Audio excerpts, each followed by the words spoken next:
get onto it, but Amponsa, he hit it hard. But once again, Aye found himself in a good position, though powerful.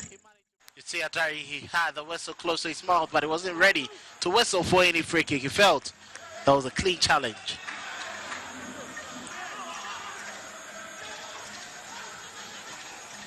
Swansea seems to have left something on his marker. Here's Rudolph Mensah. He gets into the Wonders box, goes past his marker. Rudolph Mensah, can he score? And it's a brilliant finish. This is a Marcus finish. Gorgeous goal from Rudolph Mensah. He's done it in style to open the scoring for the Black Magicians. They've stunned 11 Wonders here at the University of Ghana Stadium. The goalkeeper going down too early after he shimmy, and he managed to just get the ball binding. The presence of mind to skip past the defender, the calmness and the composure to lift the ball past Joe Bar, absolutely escort. When he goes down, referee says, get up. Lomote's first involvement, and is a foul, definitely a yellow card. Latifa not to rise for that ball. Pakuja Mfi and Shadrach Atta has got so much space. Rudolph Mensah is on the left. He keeps his calm. Mensah, he makes it 2-0 for All Blacks. His 5th goal of the season. Rudolph Mensah from him. Quick pass there. It was picked up by Shadrach Atta, who's been explosive in this game. Got down to his right-hand side. So those are the highlights of the game that was played yesterday. Classical finishing on the part of Rudolph, the red-nosed reindeer Mensah, starting the Christmas for Sweden All Blacks and himself very early on this month. And it looks like it's opened the doors for good omen for Sweden All Blacks. 2 goals to the good on that day. Obviously, they played above themselves. And they did what they had to do. 11 Wonders were looking at the tonic from last week, where they won their first league game to have continued on a winning spree. That didn't happen. But of course, thanks to Rudolph Mensah and his colleagues in the black and white, Sweden All Blacks went back to Sweden with smiles on their faces. That man on your screen made it a difference for them. So 2 goals to the good for Sweden All Blacks, better than association football, but it's almost always pleasant to hear him speak, because he's got a lot of rich experience. On the far table is my colleague Nana Yao Techi Anderson, and of course you hear his voice on radio, you hear his voice on TV, you see him on TV. He is the man who does a little bit of everything. Also comes in with a lot of rich experience. Gentlemen, welcome to the studio this afternoon. Let's take a look briefly before we get into the game. Coach, you saw some highlights from yesterday's game. I'm not too sure whether you were at league on yourself, but what do you make of the inputs by Sweden All Blacks? There seemed to be some energy in the team, and they seem to be girding their loins. And of course, we saw classical finishing from their 2-goal hero, Rudolph Mensah, who happened to score in almost every match on their way to qualify for the Premiership. Absolutely. I think this is a very good match that we all watched. 11 Wonders they are wounded. They are wounded lions. Indeed. Indeed. They have a lot of problems. Coach E.A. Sapon, who happens to be my PE coach at Accra Academy, left them in the middle of the sea. Sure. And then they've gotten a new coach who is in the name of Emmanuel. I was with Emmanuel last 2 seasons with Accra Athletics, a Division 1 team in Tema. So I know pretty Emmanuel, I know him very well. Sure. Some of the players that we're managing or were playing for Accra Athletics are playing for 11 Wonders. Last on the table, so definitely you should not be expecting anything less than for them to win. 11 Sweden All Blacks are on the 10th position. Yep. They played their 13th match already. Now, one thing I really would like to talk about is the support that Sweden All Blacks are having. They drew with Accra Hearts of Oak some weeks ago. Sure. And they were not happy. I mean, there was a lot of hue and cry. For you not to be happy drawing with Accra Hearts of Oak, it means you know what your team is made up of. I would not be surprised if at the end of the day they are able to hit the first 4 of the league. They are capable of doing that. Let's see how it goes. Let's see how it goes. Okay.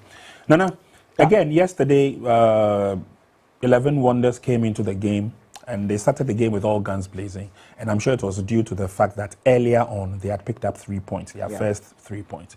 So they were buoyed up by that. Exactly. But again, Coach Fati came in with a strategy that they could not stand, allowing Swedru to have that all-flowing, all-play, all-game, resulting in a victory. Away. So they were thinking that in their home match against Accra Hearts of Oak, they need to get that 3 points so that it can ginger their supporters up. And during with Accra Hearts of Oak on their home turf, and they took it as a loss, that tells you the mentality that Swedru All Blacks have in terms of their technical side and with the players too as well. So this match that they played yesterday with 11 Wonders, they knew what they want. They wanted a 3 points match than 11 Wonders. Okay. Yes, 11 Wonders, they won their game. That was against Dreams on their home turf. But this was a chance for them to, topple up with the momentum that they had against Dreams. But this is a Swedru All Blacks that were coming in hot. And with all that happened on the field, you could tell from the difference of the two that Swedru All Blacks needed a 3 points match done. And it was clear. It was clear to see. Again, Coach Osman touched on an area I thought which also played a part. The fact that they played a key encounter against one of the stalwarts when it comes to the Ghana Premier League. You couldn't win that game, and the fans, the reaction from the fans said it all. That they had belief in the team, and they had a belief that they could win. Look at these fans. They made their way all the way from Swedru to the Legon Stadium because they knew the worth of the team. And I guess it also played a part, in pushing them to bang in the goals. Yeah. And you see how they press. Anytime 11 Wonders have the ball, they press on them. They don't allow them to get into their territory. And that tells you that, they have mapped up a strategy to stop any tracks coming from 11 Wonders to get the win over them. And I must say, that is a different mentality that their coach Fati has brought to the Swedru All Blacks team. They are coming into the league. They don't want to go back. They want to stay. And if possible, as coach said, maybe they might see them in the top 4 because when you look at how they are playing and the likes of Rudolph Mensah, beautiful 2 goals that he scored. The first goal, look at the dummy he did. Yep. Striker goal. The second goal, he arrived at the right place at the right time to just bang in the second goal for Swedru All Blacks. So everything is working for them. And they showed it on the field on that day. Is it too late, coach, for 11 Wonders to pull something back? It's getting too late. It's getting too late. It might not be too late, but it's getting too late because if you look at their performance, it's really nothing to tell home about. Sure. But I'm very optimistic that maybe there has been some changes and some motivation along the line that would keep them going. So for me, I would not say it's too late, but I would say it's getting late. And there's a danger that it might be too late. yeah. But they're playing their home matches in Accra now. They are honoring their games in Accra. Yeah, that might also help them. So the team itself has gone through a lot of turmoil. Let's take this them off. This particular player played for Accra Athletics. The one, the number 14 the ball. Very, very good winger, and we call him Neyman, but he's good with the ball. I see. Okay. So it is not that they don't have quality. There is some quality in the team. So what seems to be the problem? Is it issues off the field of play? Managerial, perhaps? It could be, and it's possible it is an issue that is off the pitch because we all know that it was alleged that they were not paid their salaries. Exactly. And one thing people forget to know is the fact that if you want to do a critical analysis of a game or of a team, I can tell you with all confidence, 70% of a preparation before a game has nothing to do with tactics. 70%. Okay. It's all about administrative issues. What they eat, where they sleep, what they wear, what they do, what discussions they have. Those are the things that goes into preparation for a match. I say 70% of them has nothing to do with tactics. Tactics and then team build up and what have you takes only 30%. So if a team is not able to play in a match sometimes I laugh when I hear people accusing coaches. It might not be the problem of the coaches. So for 11 Wars, we know what Coach J. Sapon has done, and so it cannot be a coaching problem. Maybe they need to relook at the other aspects of the game. I see. Okay. So it's getting tougher and tougher, as Coach rightly said. Techiman 11 Wonders are currently, or 11 Wonders, I should say, because they're now more or less based in Accra. They are languishing well for a team like that. But of course, the league, as the head coach of Dreams FC, Winfred Dormon, will say, is not a sprint race. So they keep going, one day at a time. And it brings the best out of the teams, especially for those who are faulty starters, as it were. Take a team like Dreams, for example. They also did not start the season very well, just like last season. Yes. But they are managing to, or they managed to claw back that pride last season and then managed to finish in a respectable position. There is a trend in the Ghana Premier League, and that trend should be watched carefully. What is the trend? The trend is that if you are languishing in the bottom of a league for more than 2 seasons, you are a candidate for relegation. Okay. And that has been scientifically proven. Okay. So I'm really concerned for Dreams. I'm not saying they would be relegated. That's not what I'm saying. But what I'm saying is that they are struggling to find their feet in 2 seasons. That's not good enough. That's not good enough. And if you want to go to what has really happened over the years, if they are not careful and they find themselves in the bottom of the league, they might go to relegation, or they might be relegated in the next season. This is not Osman talking, but this is data I'm talking about. That makes it a lot more difficult for the teams, especially if you are not able to find your feet early enough in the season. And you know, the second round is a different... It's a different ball game. It's a different ball game. Yes, Coach, you're right. You're right. Well, we'll come back, and I'm particularly interested in the reaction from the All Blacks team, especially the fans, how they responded positively. We're trying our very best to get on the line with one of their leaders of the supporters, and once we get through to him, we will give him the opportunity to tell us what the secret has been so far. But let's delve into today's game, which brings the best out of 2 teams. Second-placed Heart of Lions have made the journey to Abrankese. Let's go for a very quick break. We'll be right back.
Puma Drinks, a whole new vibe. Another quality product from Casa Precon.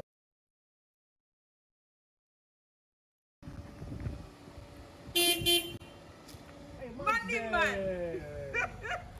Really, Max Bell.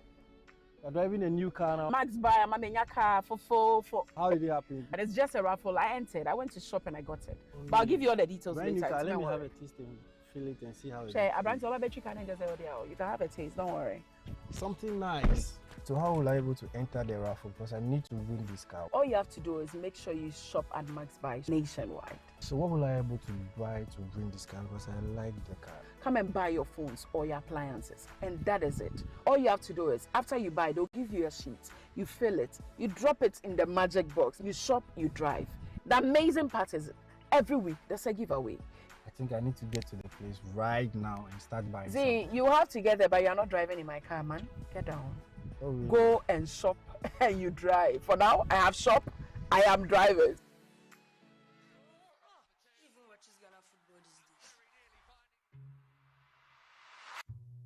Do you know Charles Taylor? The president. Charles the Terror Taylor. He terrorized defenses with his dribbles. Who know Don Bote?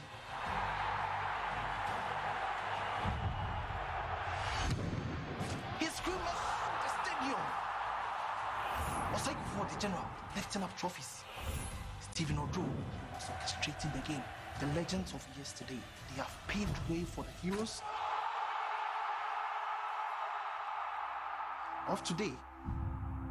Do you know the Ghana Premier League? No, Dad. It's our game, it's our pride. And you watch it now live every weekend from now on. Catch the Ghana Premier League live this and every weekend.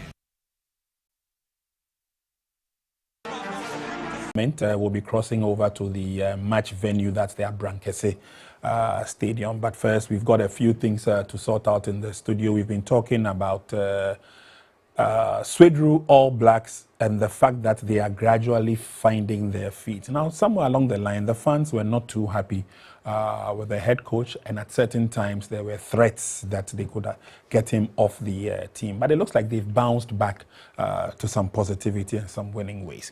So let's go to the phone line and talk to the vice chairman of All Blacks supporters, Mr. Atu Sam, and we are ready to listen to him to find out exactly what it is that has motivated the fans. So much so that now everywhere Swedru All Blacks players go to honor matches, the fans would want to go along with them to give them the support. Let's see what he has to tell us by way of explanation. Hello, sir.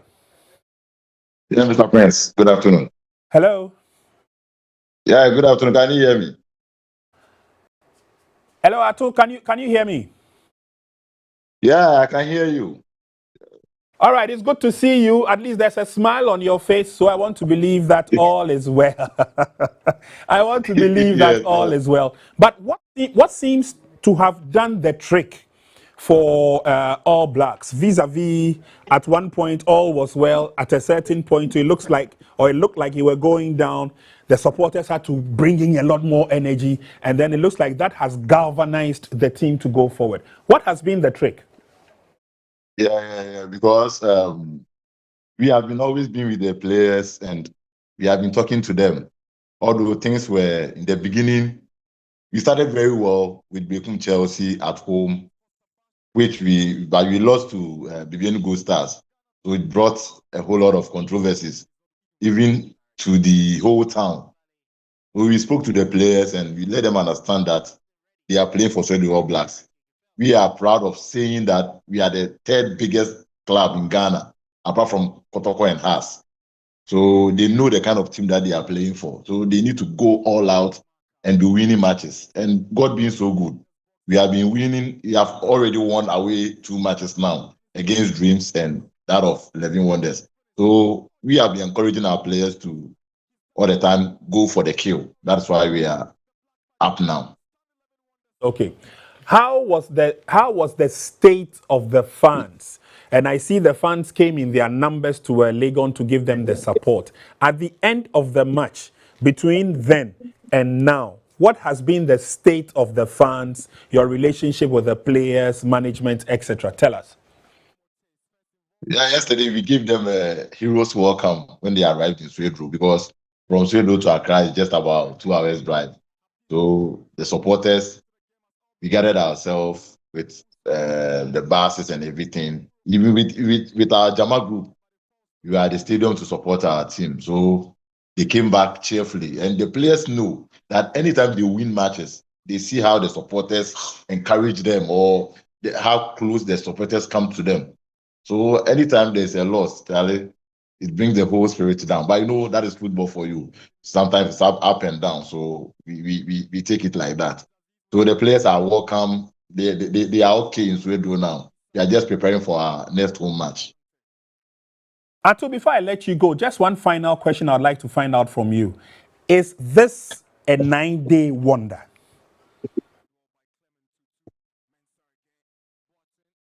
No, please. It's not a 9-day wonder. We are here to stay. This season, our focus is to get a respectable position on the league log so we can plan for next season. Because the kind of infrastructures and things that we have done in Sweden here, we don't need to go back to Division 1. That is impossible. So we need to find our feet in the league for this season. And next season, God being so good, we are going for the league next season. Well, you are known as the Magicians, so anything can happen. You are known as the Magicians. But Ato, thank you very much for sharing some time with us. And it's good to know. It's good to know that the Magicians always live up to their word. And so we would love to see Sweden All Blacks have a continuous stay in the season. Thank you very much, and we wish you all the best. So I've been talking to Ato Sam, and he believes that the tone has been set for an onward march by Sweden All Blacks. We can only wish them the very best of luck. I'm not too sure whether the tone has been set for the team lying second and the team lying 11th. The next 90 minutes will determine whether Kpando Heart of Lions would lay claim to the 3 points at stake at the expense of their opponents, Nations FC, who are yet to go down at home. Nana, I'll start with you. And obviously, Nations has also not had a very bright start in the season. They are known to be one of the powerhouses, especially when it comes to the tough games. They are almost always a bother to either Kotoko or Accra Hearts of Oak. But it's been a ding-dong affair for Nations. Exactly. You know, to the extent that technical heads have had to. How positive or negative has that been? Well, when you look at Nations FC, as we can see on the screen, the last 5 fixtures, you know, they played with Baseke Holy Stars, that they lost. That was an away. But on home, you see they won against BBNE Gold Stars, which was a good one for them. They lost to Brekum Chelsea, and they drew with Hohoi United, and they drew with Bichim United. That was their last 5 fixtures. Yeah. So when you see, it's not a form that you could say that in terms of consistency, it's good. Okay, but noticeably, said, the 2 losses were away from home. Away from home, okay. Which in this time we find ourselves in this kind of football, it's, should I say, okay to lose away from home. But if you get a draw, that is decent enough. That's decent enough. You know, as you said, you know, in terms of changing managerial side and have their way of imprinting the kind of philosophy they want their squad to operate on the field of play. Nations FC in the last season, you see how when you go to their home turf, they are very dominant. They will try as much as possible to do everything to win. This time it's Frimpong Manso who is coming on board. And we know that Frimpong Manso has also won the league with BBNE Gold Stars. He's coming with a lot of quality and experience. Nations FC, they are not too bad at all. They are very solid. That is if their midfield, in terms of telepathy-wise, they are able to search, progress, and give them the passes. The attacking-wise would deliver for them. Nations FC at home today, they have to win this match. Because, Prince, when you look at their home matches that they've played, they have played 12 matches overall. They have 13 points. They are lying on the 13th. When you look at their home matches that they've played, this is what I've drawn here. They played with Sweden All Blacks. They won. They drew with Samatex. They drew with Asante Kotoko. They won against 11 Wonders. They drew on home with Hohoi United, and they won against BBNE Gold Stars. Okay. This is 18 points that they could have retrieved but they managed to get 12 points out of the 18 points. Not bad. Not too bad. It's not too Not bad. That tells you that on their home turf, they are difficult to beat. Does Mando Heart of Lions come into this game with a threat? And again, I'm asking this question on the premise of the last 5 matches honored by Mando Heart of Lions. We'll have that on the screen in a bit. And when you take a look at those statistics, does that weigh positively for them playing away at a stadium where the home team is yet to lose? A very difficult side. Let's take a look at the last 5 games for Heart of Lions. Yeah. And then it will help us with our discussion. Yeah, there you go. So you see, Prince, look here. This is an away team. And you look at their last 5 fixtures, they've not lost any game. You look at they played with Suede All Blacks. That was an away. They drew. They came home. They played with Brecum Chelsea. They won. Home again, Young Apostles, they won. They went away to Vision. They drew. Then they drew with Karela United. Among these 5 fixtures, the only one that I was not okay with Heart of Lions is just the recent one they drew with Karela United.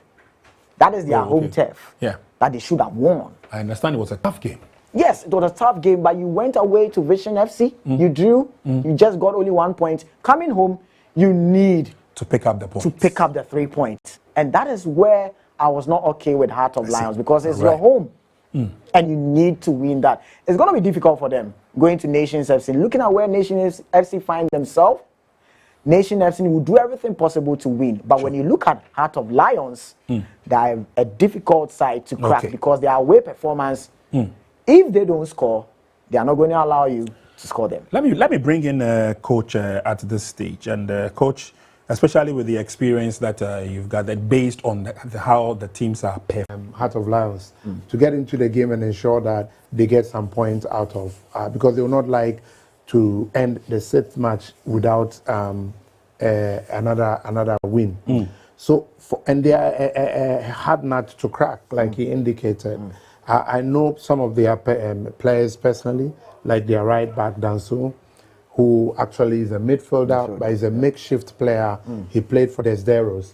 He's a makeshift player and he's playing the right back now.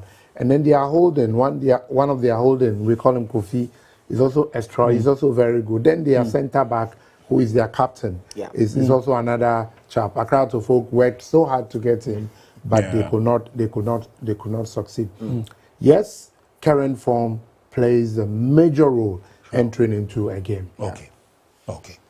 So we're looking at the forms, and the forms will clearly give us a fair idea how the teams would want to attack the game. Now, knowing the concept and especially the mindset of experienced coaches like the head coach of Nations FC, and of course for someone who's also played his hearts out during his time as a young central defender, you clearly get the thought and the vision that added to what he's been able to embrace as a coach. Frimpong Manso will go into the game knowing exactly the value of not losing at home. But of course, he's also going into a game against a certain Bashir Hayford, who's been there, he's done that, and also gives a clear look at how he may want to adapt in terms of probably the first 45 minutes. Head to head between these two sides, sometimes there are certain advantages that play along with it, or you don't think so, anyway? Exactly. When you look at their head to head, that's why I said it's a tricky encounter. In the 2023-2024, Nations were able to beat Heart of Lions at home. They recorded that 1 goal, but look at the return leg. Heart of Lions thrashed them 3. Sure. When you look at 2024-2025, this is why I feel it's tricky. How can Nations go to have to win, then in the return leg, Heart of Lions come to Abrankese to win? To win, so you see, it's a ding-dong battle. Ding-dong battle from these two. That's why I'm saying that the best team that will have everything on point will carry the day. But when you look at Nations FC, in terms of the head-to-head that we've seen, you see that they don't really score a lot of goals when they meet with Heart of Lions. That tells you how solid Heart of Lions are in terms of their defense. When they go in the game and they see that they are finding it difficult to score, then they map up a strategy that you don't score them. Even if you win the game, you don't score them a lot. Okay. And they'll force and get a point and bring it home. That is how Bashir Hayford have mapped up that strategy with the team. They go away and things become difficult for them. They try as much as possible to get a point and come home. I see. So it's going to be a dicey encounter between these two. But the first 45 minutes, we will see.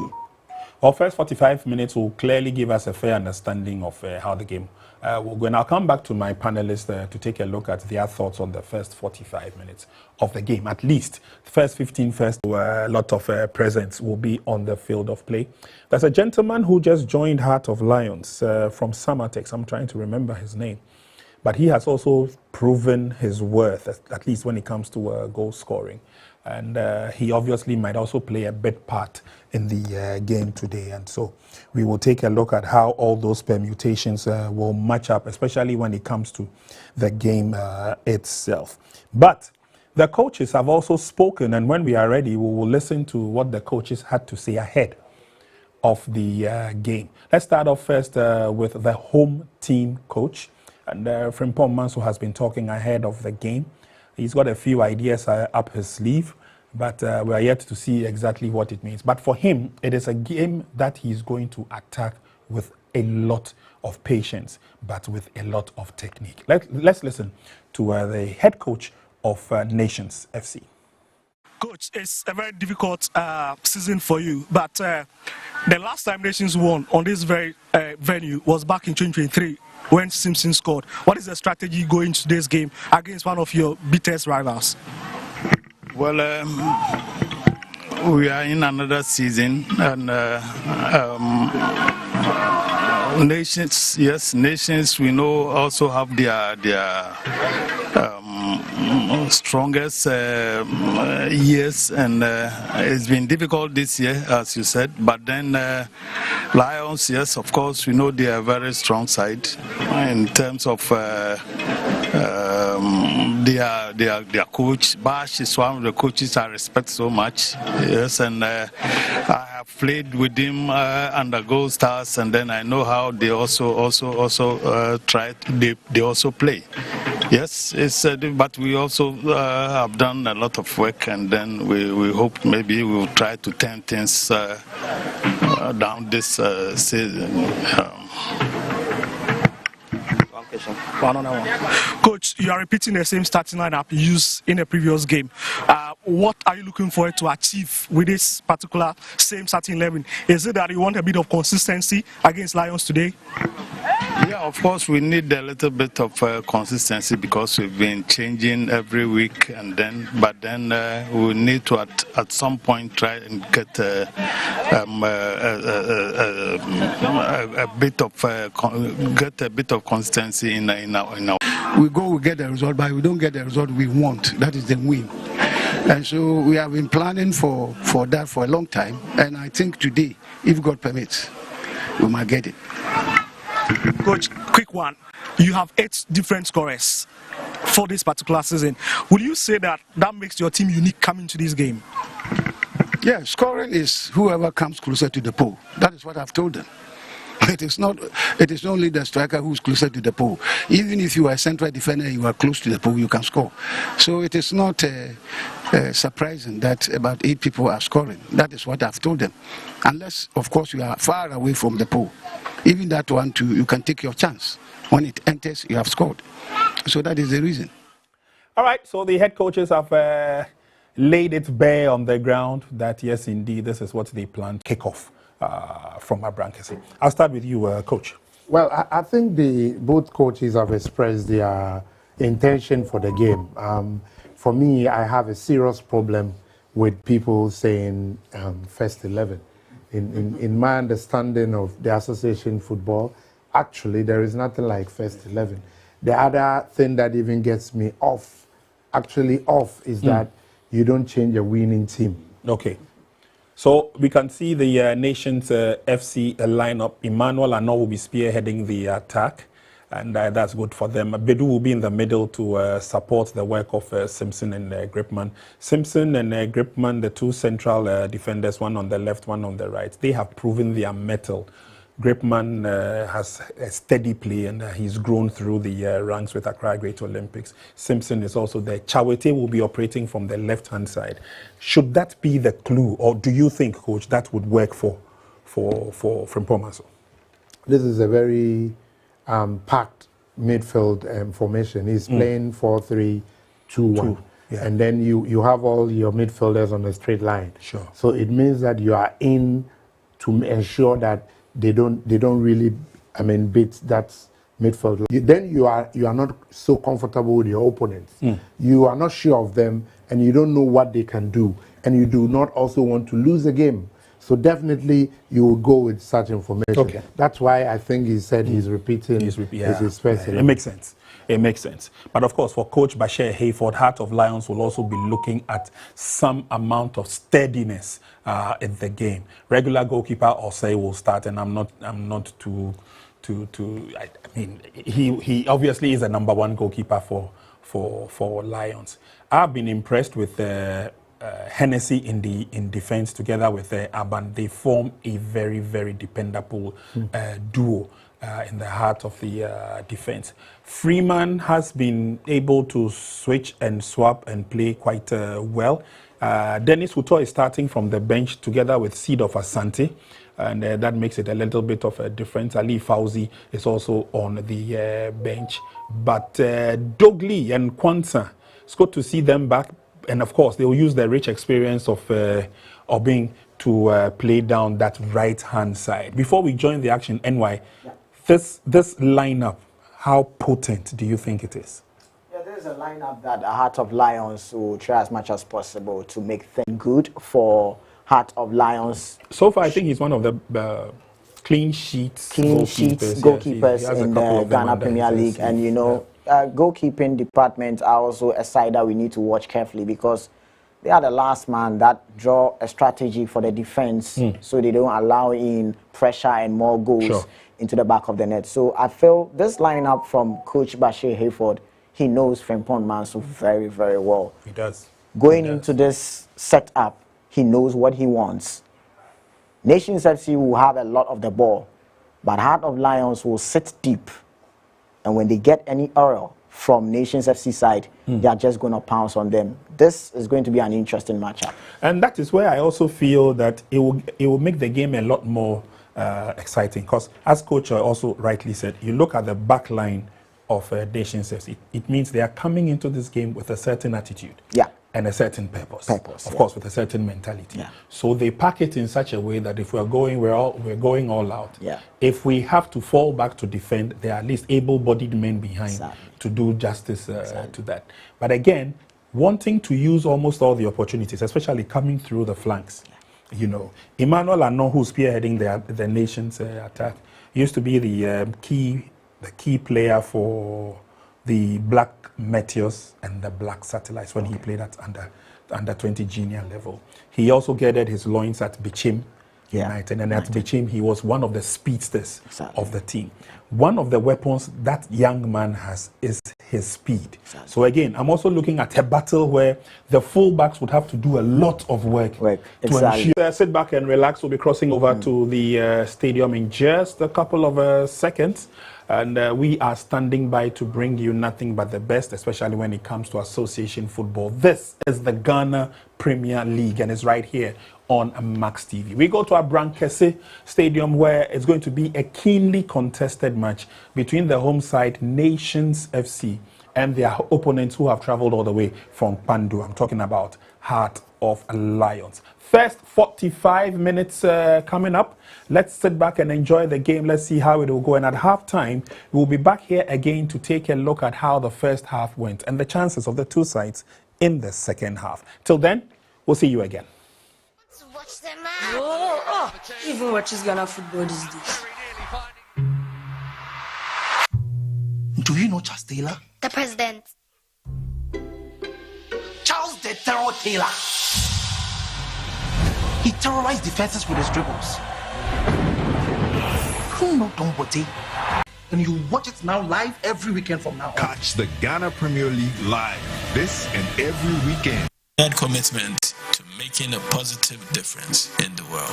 This is the story of Casa Preco PLC, a story of passion, purpose, and the relentless pursuit of excellence.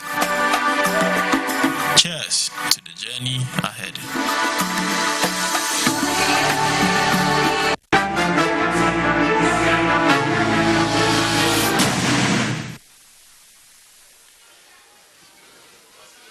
Good afternoon, match day 13 showdown. Today, it's Nations FC crossing blade with Heart of Lions FC in a contest that promises drama, skill, and a kind of football that keeps this league alive with passion. My name is Josiah Okukwe, and together with Victor Kwewu, will be your commentators for today. Nations FC, they come into this fixture looking to protect this fortress here in Abrankasi.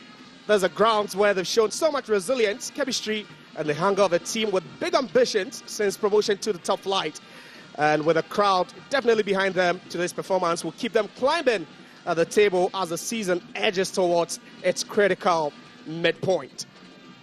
They come up against an ever-determined Heart of Lions side, second on the league log, a side that may be very far away from home, but never short on fights. They've shown time again that it can upset any opponent on any turf, and they will be eyeing this clash as a perfect opportunity to snatch vital points and build momentum towards a historic title, something that has never happened in the history of the competition. And now the pleasantries will be exchanged before this big fixture here in Abrankasi. Nations FC, they've been struggling all season, and under their current coach, they've won just once this season. It came against his former side, the Biedi Gold Stars, when Faisal Chawati bagged his first 2 goals of the season, and they'll be hoping that at least they can grab another win here to place them very well. And thus the setup for Nations FC, where Rabinos Sanon Osman will be in post, Boateng at left back. You have Simpson being partnered by Gripman. Now that double pivot of Botre and Bedu would definitely come to the fore if they will have any chance of winning. And the man who has scored 6 goals so far this season, Ano, will be leading the charge. On the bench is Richard Danso, as well as Nathaniel Abe, and they'll be hoping to have their share of hostilities once it comes calling. Well, definitely very, very exciting stuff from these two sides. Of course, you look at how these two coaches are coming to this particular game, and you watch how both of them have been very determined for Nations FC. No changes from the previous game. Coach Frimpong Manson has decided to maintain his previous starting lineup. That tells you he's looking for a bit of consistency in this nation side. Josiah. Yeah, so that's Frimpong Manson, the head coach. And our officials for today will be Franklin Akumate. He is going to be the center man. And first assistant is Dansa Peter. Assistant 2 will be Badiana Al-Hassan Halilu, with the fourth official being Sojonu George Efa. And they will be the men to chair this huge game here at the Dr. Kwame Chase Sports Complex. But then to the away side, this is how they set up. Lawrence Osei will be manning the post and hoping he grabs his 9th clean sheet this season in as many as 13 games. Ruben Hennessy and Alban will maintain their place, while Zanim will be at left back. Yao Danso at right back. You have Freeman playing behind or in front of Samuel Kwanzaa. Yes, for Bando Hearts of Lions, just one change from the previous game, and it tells you that the man who is their top scorer so far this season, Michael Epstein, has been taken off for Ataije to come in, and it tells you what this man on our screens, Coach Bashir Hayford, really wants to do in today's game. You know, ahead of this game, I spoke to him a bit, and he said, look, he is just interested in his players getting the goals. He doesn't care where the goal comes from, whether it is coming from his defensive setup or from the midfield. What he wants to see is goals, and I think that this season, they've been very wonderful in terms of finding the back of the net. 8 different scorers already for Heart of Lions, and it gives you an indication that whenever they want to get the goal, they might not just be looking at the front line, but then the goal could certainly come from anywhere. And that's Razak Simpson, the leader of this nation's team, really led with so much leadership qualities. He's led like a true leader for them. And last season they came very close, Victor. They came very close to winning it until the final day defeat at the hands of Heart of Lions. The team they face here this afternoon, hoping that what happened, or the story that was recorded a couple of months ago on match day 34 wouldn't repeat itself here. Definitely, that really dented their chances of winning last season's Ghana Premier League, finished on 57 points. I mean, quite exciting stuff, but this season they are just struggling to even make the point at the moment. 13 points at the moment. And, you know, interestingly, it looks like a fairy tale. They are having just 13 points as well. 13th position, 13 points. That is the story of Nations FC this season. Such an unwanted story. Nations FC, since their promotion to the top flight in the 2023-24 season, they've really been a tough nut to crack, especially on this turf. Just losing 4 times since their promotion to the top flights here. A place where they call a fortress. And with the stakes high, the weather perfect, and the stage set, will Nations FC unleash something special in front of their home faithful, or will Heart of Lions roar their way to victory on match day 13? Well, talk about this referee, such a top referee, and I understand what he can do in this game, which is So we just wait for referee Franklin Akumate to get us going, and there he does. Blows the whistle for the commencement of this match day 13 fixture, second game of match week 13 yesterday at the University of Ghana Stadium. The first game was played where 11 Wonders were on the losing side against Suedru All Blacks by 2-0. But then it's all to play for in this particular fixture. Now, 2 teams who actually went toe-to-toe for the title last season, but this season, it looks like Nations FC are really struggling to find some air or breath of fresh air. But it's our first corner kick here, taken to the far post, but then headed out by Ruben Hennessy. Does well to find Ishmael Ado, but referee says that ball had crossed the line and it's a throw-in. Well, definitely, just I mean, for Bando Hearts of Lion, the men to really watch out the back could be the likes of Hennessy, Ebenezer Aban, Enim, and of course Dansu. These are quality players we need to be looking out for in this game. If Bando Hearts of Lions can nest any point from this game, you would have to look at their team sheet and look forward to these particular players. And you know, the exciting stuff for Nations FC is that the last time they won on this very turf, it was from a central defender, their skipper of the side, Razak Simpson, that gave them that needed victory somewhere in 2023. So throw it to Nations FC. They've made an earlier incursion, resulted in a corner kick, but now they'll push forward again. And Nations FC will win another throw-in in an attacking position. And see Mark Williams Boateng playing at right back today. He will be supported at the right-hand side of attack by Brandon Enchisapon, who gets the ball now. But then that was some clearance there from Enim Besmak. Well, absolutely. You need to get the likes of Sapon. I mean, get it into the final third of Bando Hearts of Lion. If Nations FC want to make it count in this game, you need such players. You need the likes of Botchway, Beidou, who is another quality player, and a lot to be dependent on him, especially in the midfield, where he has to take the game by the scruff of the neck and ensure that he distributes the passes for his forward men to hatch onto. Right, so it's Heart of Lions now in attack. Chauncey Freeman, who has drifted a bit wide to the left-hand side. Freeman back to Ado. Ado will find Ruben Hennessy. A long one, crossfield, trying to find the run of Besmak Ado. Yes, Enim does well, but then he's been beaten to that one by Mark Williams Boateng. And Chauncey Freeman will win the second ball again, and it's Heart of Lions in a dangerous area, a cross into the box. But then it's cleared infield, and danger isn't averted. A shot, but that's a feeble one, and that will go out for a goal kick to Nations FC. Well, not the best of final touch, but again, it's an exciting play from Bando Hearts of Lion. Just look at that killer that was coming from the left-hand side of the foot of the Liberia International, Chauncey Freeman. And again, he was looking for his top man inside the box of Nations FC. Didn't get them, but that's a lovely strike from outside of the box. And again, Nations needs to be on the outlook. Nations currently 13th on the league log. At this point last season, they had accumulated over 20 points, which tells you the drop in quality and performance this season, Nations FC, and that's one of the reasons why they brought in coach Stephen Frimpong Manson to turn things around. But it's really been a very difficult task so far since taking the job. Mark Williams now. finds Brandon Aintree. Brandon Aintree with a long one, trying to locate his teammate there, but that ball a bit overhit.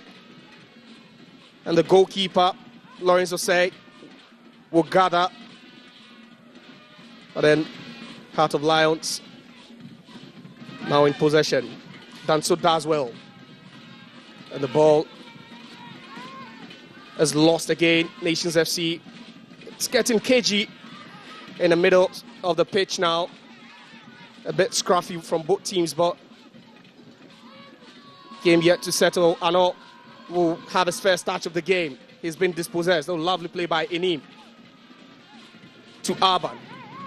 Arban will find Ishmaelado. Now to his goalkeeper. Jose, I definitely know that at the back line, certainly it is one man Kpando Hearts of Lion will be looking out for anytime there are such bases, and is the experienced skipper Ebenezer Arban. All right, so ball into the box now. Cleared, but then half cleared, and referee says it's a free kick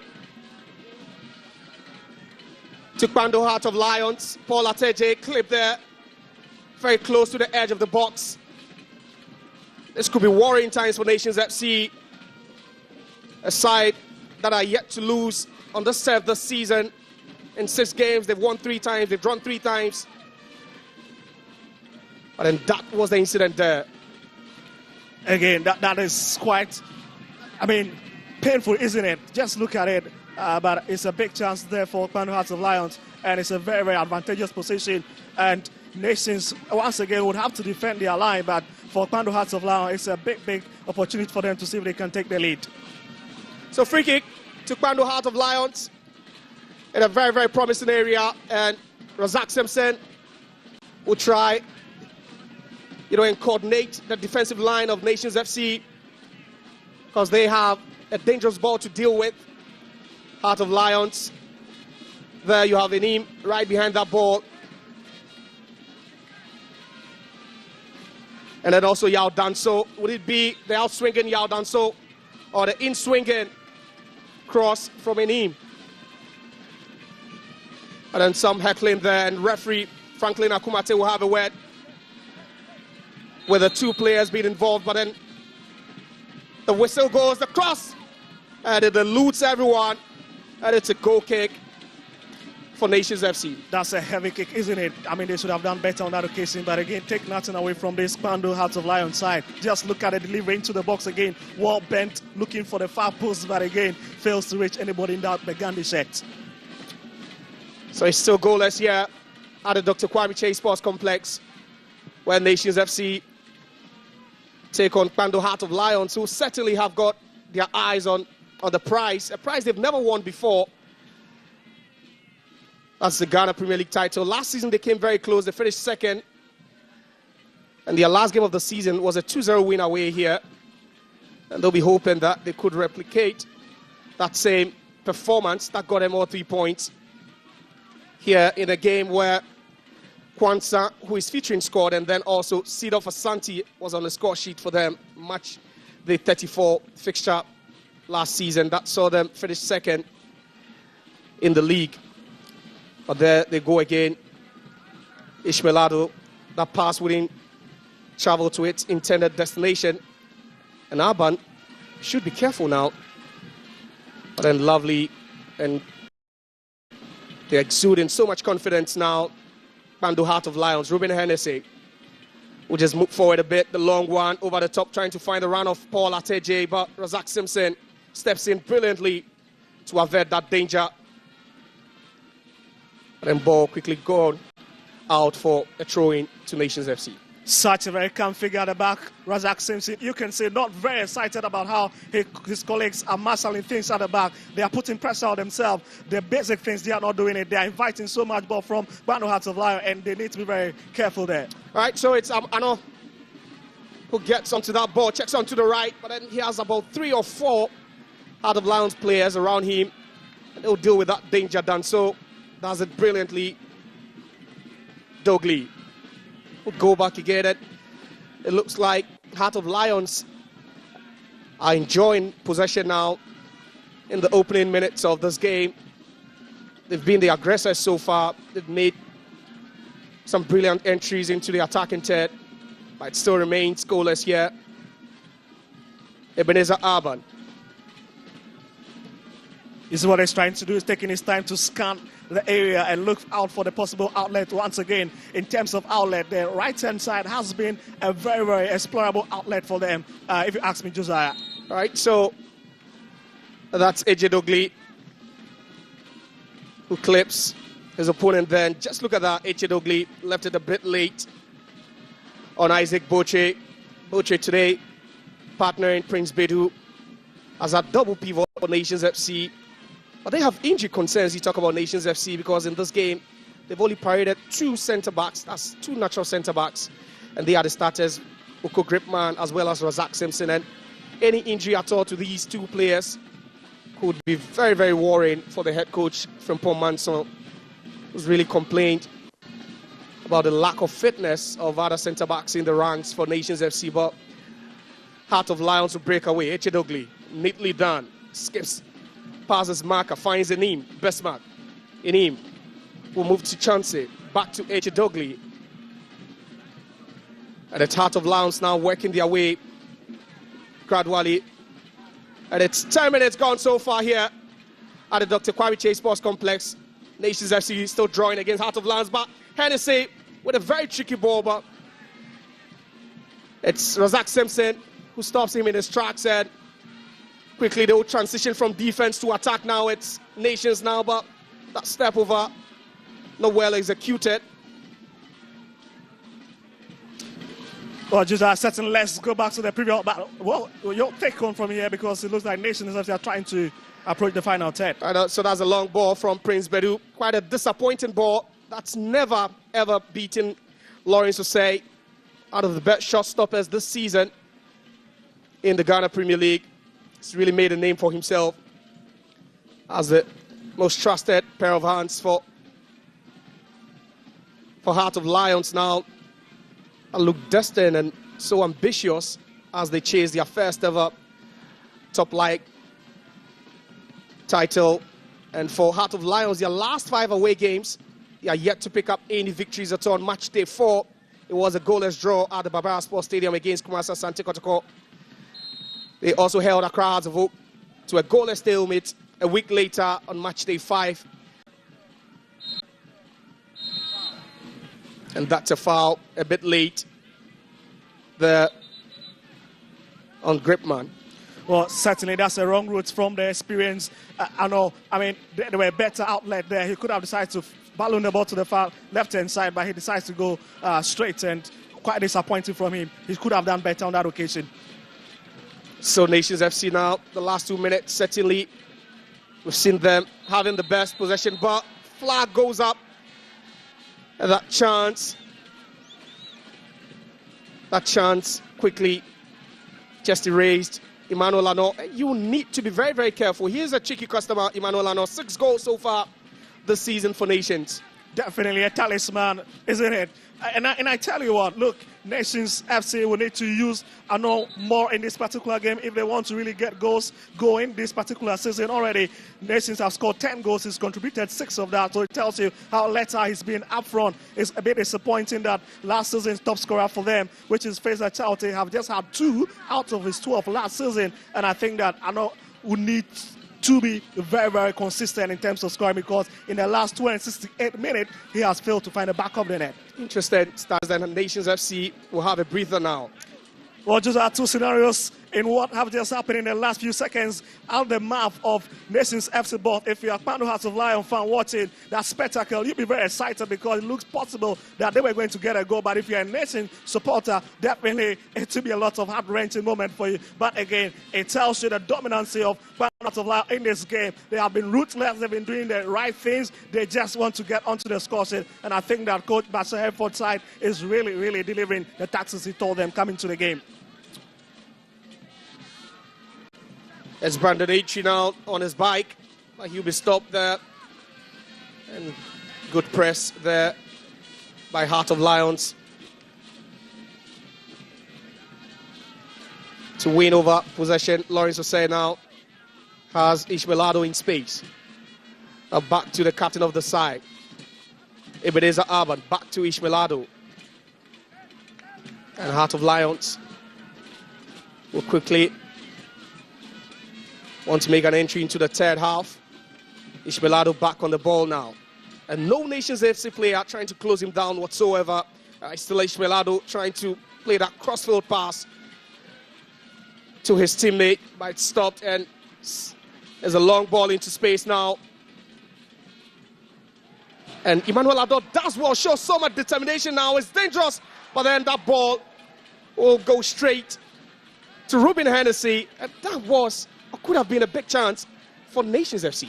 Big chance for them again, and he's an experienced man who will always be at the center of it. Emmanuel Ador, but look at another chance. And there's a chance for Freeman, hit it!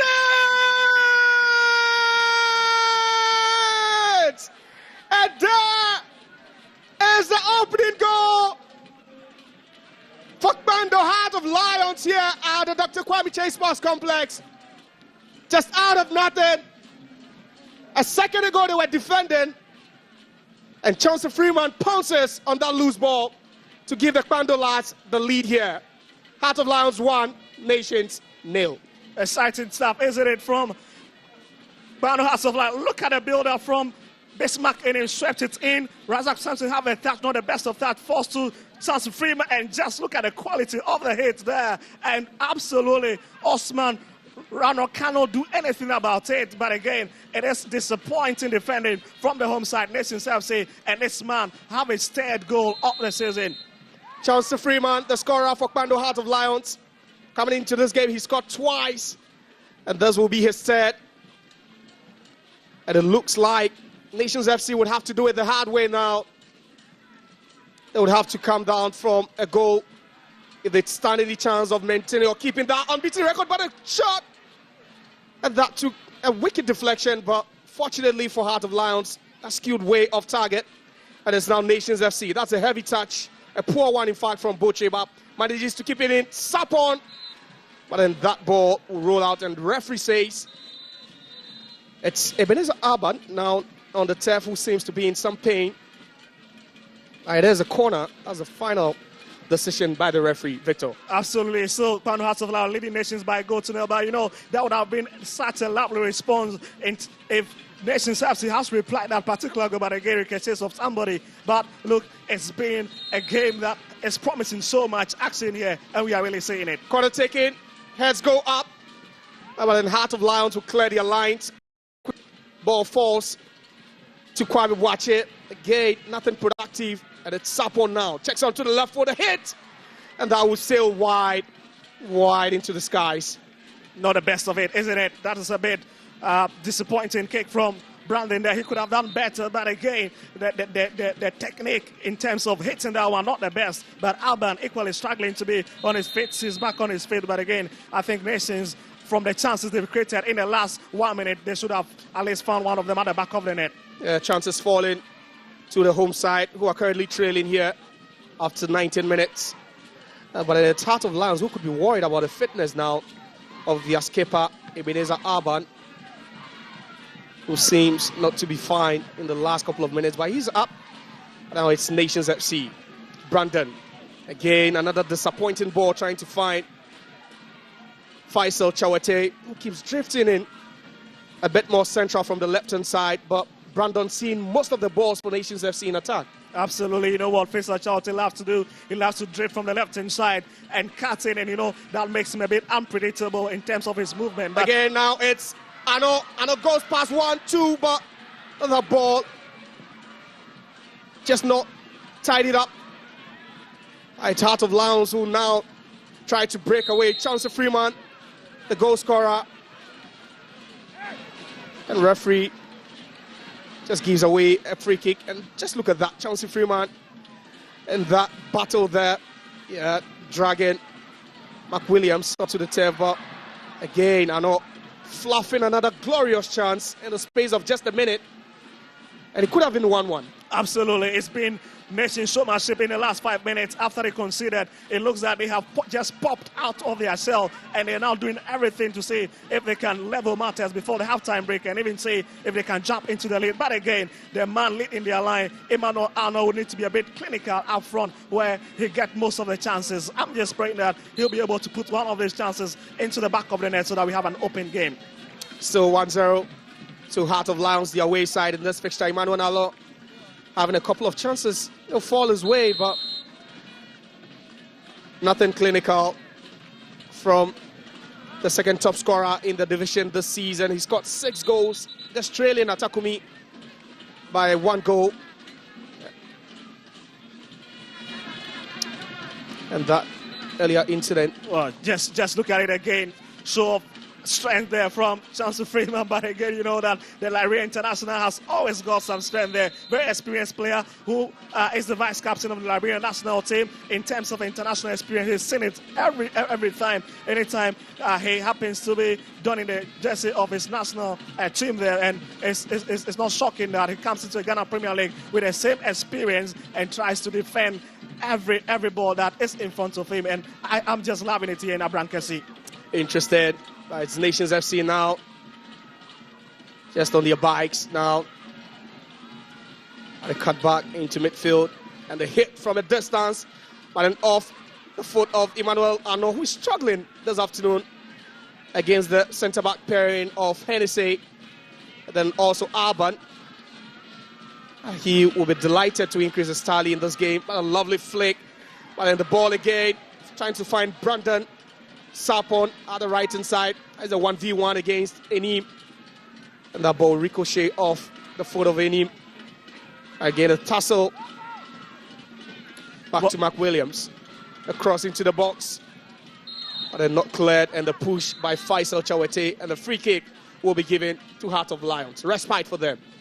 Well, you look at what Nations FC are doing currently in this particular game. It looks like their main target man up front seems to be Emmanuel Arnold. And you watch it carefully. Just look at this one that was bent inside there. Drops to the ground, but there was nobody in a white shirt to, just tap it home again. Forced to Heart of Lion. And it's a big hit inside. But I was just talking about the fact that Emmanuel Arnold, anytime he receives the ball, you can see traffic of the Ghana shirts all over him, and I'm thinking Coach Frimpong should be looking for another outlet, especially where Sapon is big. He needs to be spoken to that, look, you need to bury the chances that come your way because the leading top scorer for them at the moment is being sandwiched in some traffic. Mark Williams Boateng with a long ball, trying to find a knot. And this time, referee awards a free kick to Nations FC in a promising area. That's for Shet Tagen there, and Ano Enenimi going toe-to-toe on that occasion. Exhibition of strength there. But it's Ano who wins the sympathy of the referee, and Heart of Lions will have their lines to clear now. Looking at the position of this free kick. Absolutely. You'll be hoping to see what Nations are going to do in this game. Butcher takes it. But then the last ball, or the last touch coming off, Ebenezer Arban appeals for a handball there by Nations FC. You can see the players protested, but that was a cross initially from Isaac Boche. And that was a ball. That should have been a goal kick.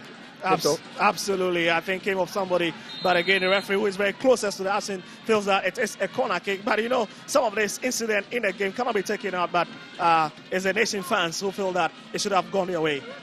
It's now Nations FC with Kwame Boache left alone to do the defender now. Could play himself into trouble, but then manages and maneuvers his way out of that. Wins a free kick for Nations FC. Absolutely. This now, just look at it again. Kojo Benjinia.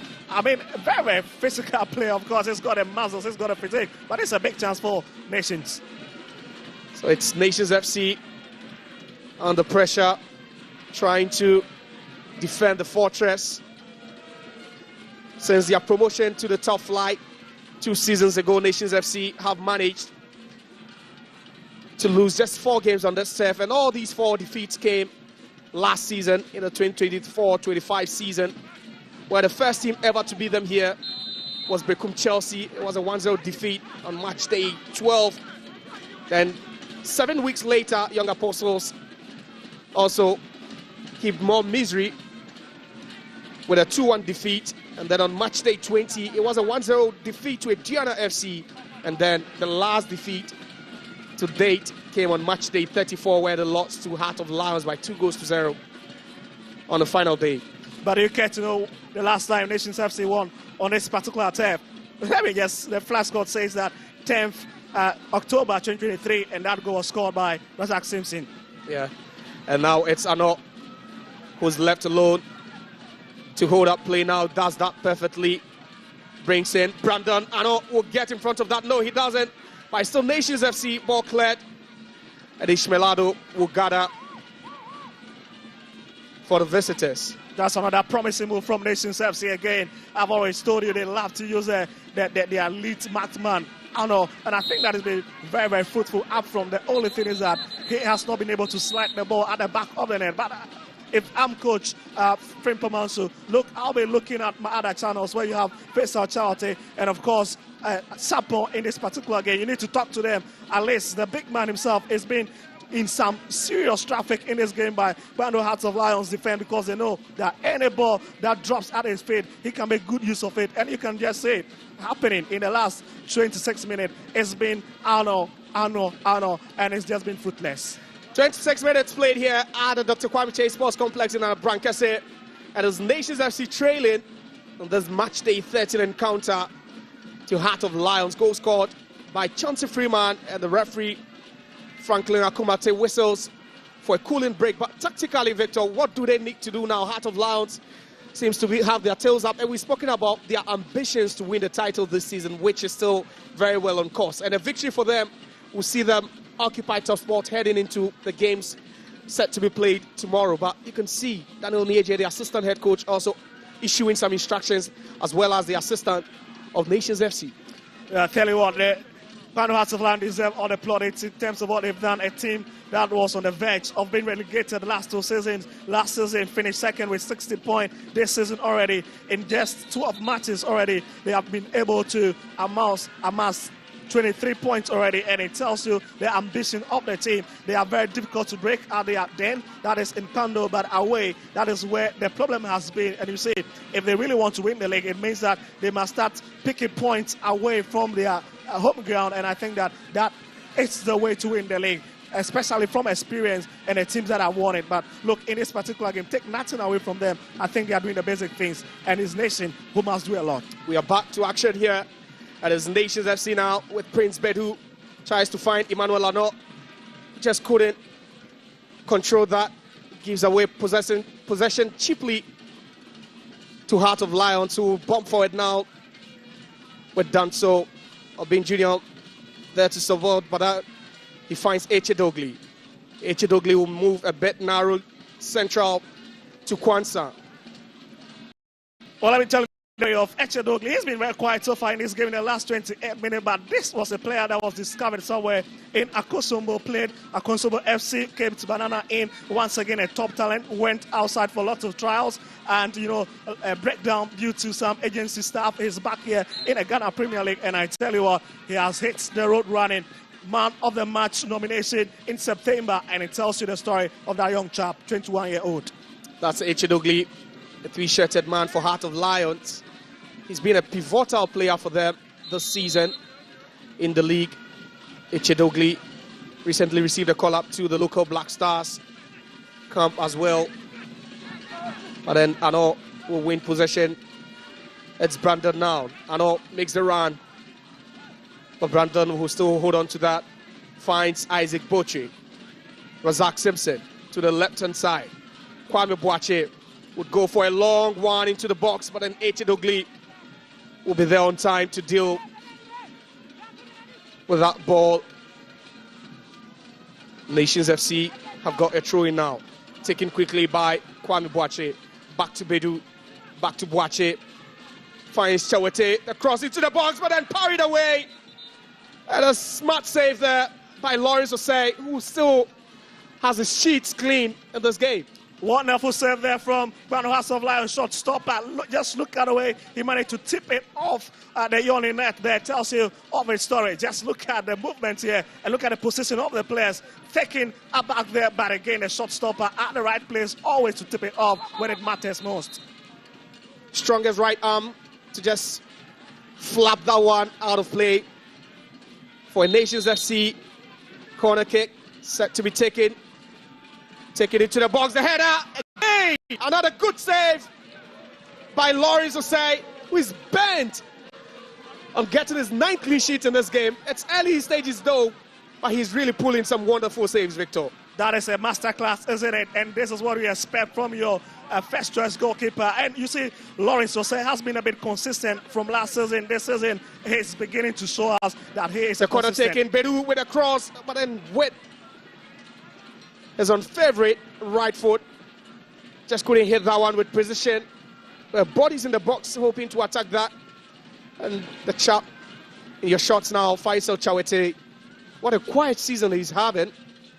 Last season he was the first player to 10 goals. And it's 30 minutes down here at the Dr. Kwame Chase Sports Complex. Stellar Saturday, Ghana Premier League, match day 13. As Nations FC, they continue to trail in this big fixture, but then there's Chauncey Freeman, ball into space, manages to get that one under control. And it's Mark Williams who guards him. Chauncey Freeman will swing play, finds Kwanzaa, dummies. Kwanzaa still in possession. Echedogli, but referee whistles for a free kick to Nations FC after Kwanzaa was adjudged to have used his arm illegally. That's a life wire, isn't it, for Nations FC? Big save there coming from the referee without the whistle. But just look at the movement again from Kwanzaa. Lovely ball to stand on it. Push it to Echedogli, but again the referee, Franklin Akumate, always very close to it, and something was happening. It's now Brandon Sapon just racing down the right-hand side of attack for Nations FC. The cut back again, dummies again. The ball, could this be the equalizer bar? The flag goes up. And the celebrations will be cut short. Flag quickly gone up. And it was the referee, Dosapita, there. Well, I told you, certainly this is the man who needs to be doing the business. Sapon, just look at it, how he was able to beat Bismarck him there. Was he offside? Absolutely, a bit confusing there, but you look at it, but again, it would not just count, isn't it? Prince Bedu won't have the chance to celebrate that goal, but it's Heart of Lions now who could punish Nations FC for that call. As Abid Junior tries to go for the spectacular.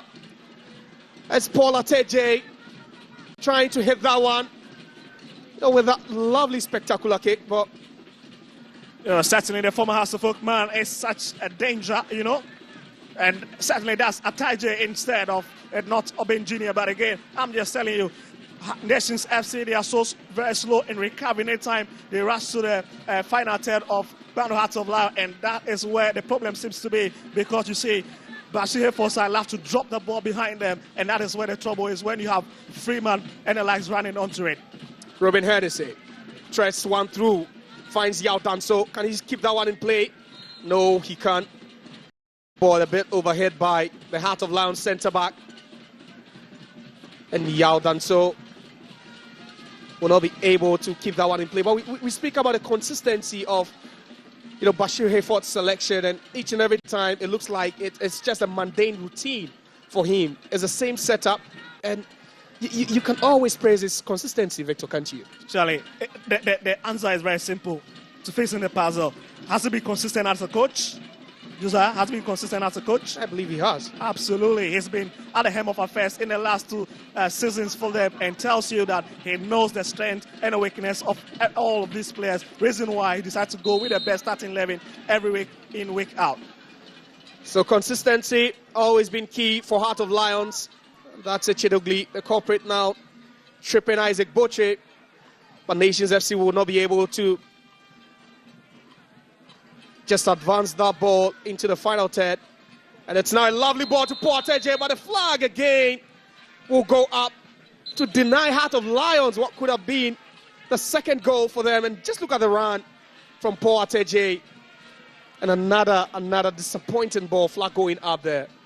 tell you what, Nations FC defense have been their death trap, of course, in this particular game. It's been a lot of opening in the last 34 minutes. There is no communication at the back, but again, you expect the leader, Razak Simpson, to do a bit of communication there. But Ateje was trying to be the ninth player to score in this encounter, because after Chauncey Freeman scored, he became the 8th player to score in games involving Nations FC and Brandon Hearts of Lions. Interesting, isn't it? Lovely skill by Brandon. Holds it, the ball over the bottom. Oh! And that is the equalizer for Nations FC. They didn't need their player to have the final touch. It was Heart of Lions doing all the work at both ends of the field. And this will go down as a disappointing own goal. And it's Ruben Hennessy who just heads into his own net to tie the game. Oh, it's a dagger through his own heart, isn't it? Just look at that ball from Sapa once again, but this time around it stretches even Lawrence Osei, who couldn't get a hand to it as he drift towards his left-hand side. But I tell you what, Hennessy, for all the hard work in the last 35 minutes, it's now the valiant. It's 1-1 here at the Dr. Kwame Chase Sports Complex. What a game we have on our hands. Ruben Hennessy just nodding home into his own net. Quite disappointed, because you have Nations FC coming into this game, having scored 10 goals, but this is the first time they benefit from an own goal this season in the top flight. Injury concerns already for coach Frimpong Manson, and that's Ruben Hennessy. And interestingly, Josiah, this is also the first own goal in a game involving Nations FC and Hearts of Lions there. So you look at it will be flashed now to Paul Ateje for descent. He's complaining, overly complaining, and the referee, Franklin Akumate, having none of that. But a face, and that's the look on the face of the Heart of Lions Gaffer. What a career he's had in the top flight. A confirmation of that yellow card to Paul Ateje, who was booked for decent. And that makes it 14 yellow cards in this particular encounter for Brandon Hearts of Lions and Nations FC. It tells you that the cards really does not flow in games involving the two sides. But today, I mean, look, we've done 37 minutes and we are now seeing the first card. It tells you how tactical it's been. The cross, the header, and that is just wide off the post. Kojo Obin Jr., this is his first real action in this game. The former Hearts of Oak player. Also hoping to get on the score sheet already this season, but that was a lovely cross again from Enim. It was this cross earlier in the game that caused havoc, that led to Chauncey Freeman's goal, and he's at it again. The Heart of Lions now will regroup and hope to move forward with their goalkeeper. Back to Ruben Hennessy, who's been on the score sheet, but this time against his own side, Hennessy, Paul Ateje will just hop on that. He's been chased by Kwame Boakye. Does well to keep it in play to Yao Danso. And that is a very, very disappointing ball from Yao. And we'll be asking what Heart of Lions are doing now. It looks like they are just sleeping and they keep losing all the 50-50 balls. Yeah, they've been taken aback a bit shocked to consider that particular own goal. It has taken the venom out of their sting in terms of how they were trying to approach this game in the last 37 minutes. But you see, it happens in games. They need to find a way to motivate themselves and get back at it. That ball was aimed at Chauncey Freeman. A good job done by Oko Gripman. And that's a long one again. Trying to find Faisal Chawete, who scored double figures last season for Nations FC. One of the players who actually played a pivotal role in their title charge until they were docked points after failing to complete a game at the Ampane AAK Sports Arena against Basake Holy Stars, and eventually missing out on the top four finish. But the shot goes through the wall. It's blocked. Eche Dogli now. At the end, Eche Dogli wrestled to the ground, but referee says play should continue. Brandon with a long one, trying to find Yawano. And it's Ebenezer Abad And that will just sail wide of the post. Ambitious hit from Yano, isn't it? But again, you can't understand him. Just look at the time the ball was served to him. He was just the only man in the white shirt up front. Sandwich between 3-4 began this way. By the time his colleague had arrived and set too late, and he decides to go for the long hit. But I think that was always going to be rising with the technique he used to execute it. Approaching 40 minutes at the Dr. Kwame Chase Sports Complex. Nations FC drawing 1-1 against Kpando Heart of Lions. Had so much action here. It's Mark Williams to Gripman. Gripman with a long one, trying to find the run of Emmanuel Ano, but that ball will be just collected by Lawrence Osei, who would not believe in here the clean sheet after conceding Van own goal scored by his own centre-back, Ruben Hennessy, but it's now Heart of Lions. Yao Danso. Danso will cut in a bit, finds Kojo Abing Jr. The return ball a bit disappointing. It's now Kwame Boakye. Again, you ask why they keep resorting to the long balls, Victor, with Emmanuel Ano the target. Well, it tells you that it's just one thing. The midfield is very crowded for Kpando Hearts of Lion because they are winning every battle in the middle, especially where Emmanuel Ishmael has been pitched this afternoon. You can see he do most of the distribution. Even Echedogli is not even getting it, and it just tells you that if you have a quality player in Ishmael Aldo, maybe the midfield draws will be very difficult. What can you do? Go for the flanks, and that is what Nation is trying to do. All right, so a very, very scruffy ball there. Our referee says that should be a goal kick to Nations, who will quickly take that one. They'll look to just attack, but the ball cleared again. Gripman to Boateng. Boateng will find Prince Bedu. And it's Boche now. Zach Simpson.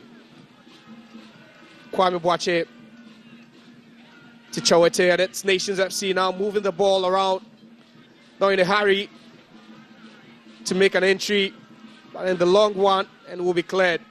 Ball to Chancellor Freeman, the goal scorer for Heart of Lions. Echedogli will find Kwanzaa. Ball over the top, and it's Freeman racing down now, and he's being policed by Simpson. Freeman checks onto the left. Can he get that?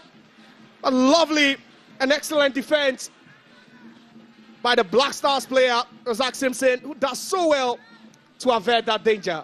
That is terrific, isn't it? Terrific stuff from the skipper of the side, leading by example. Look, shows class there. Takes the time to just bring that ball out of the front of Chancellor Freeman, who on any day could have option for the target, but again, it's just a classical defending that stopped him in his strat. It's Emmanuel Ano now. We'll check onto his right foot. He has three players just trying not to allow him hit that ball.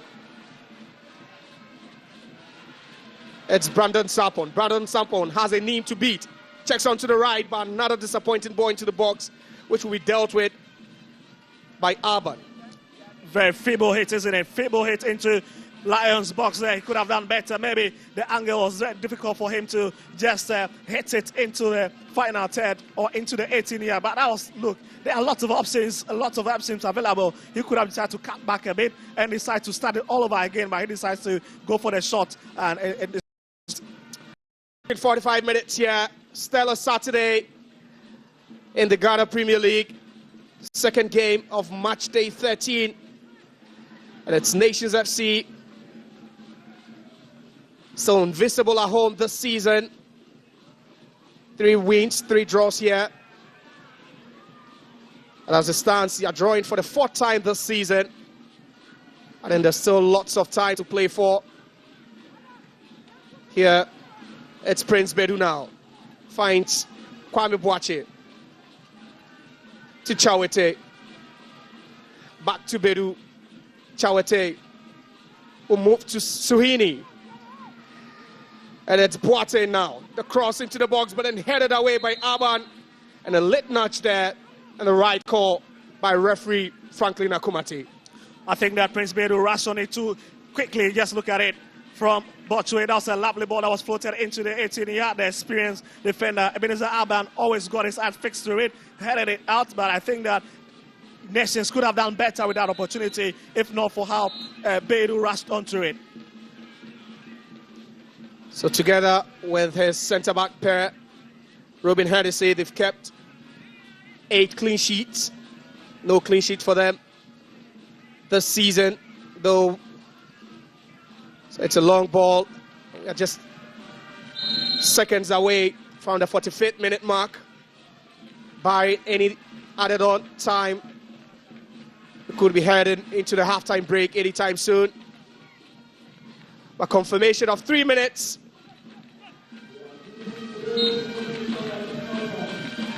Well, it tells you if it stays this way, it means that in the last game for Pando Hearts of Lions, a possible 18 point, they've just picked 5 on the road, and it's a bit disappointing, isn't it? But here's Echedogli. There's Echedogli now, lovely ball. Just squeezed it into the box. It's Apartheid against the side net.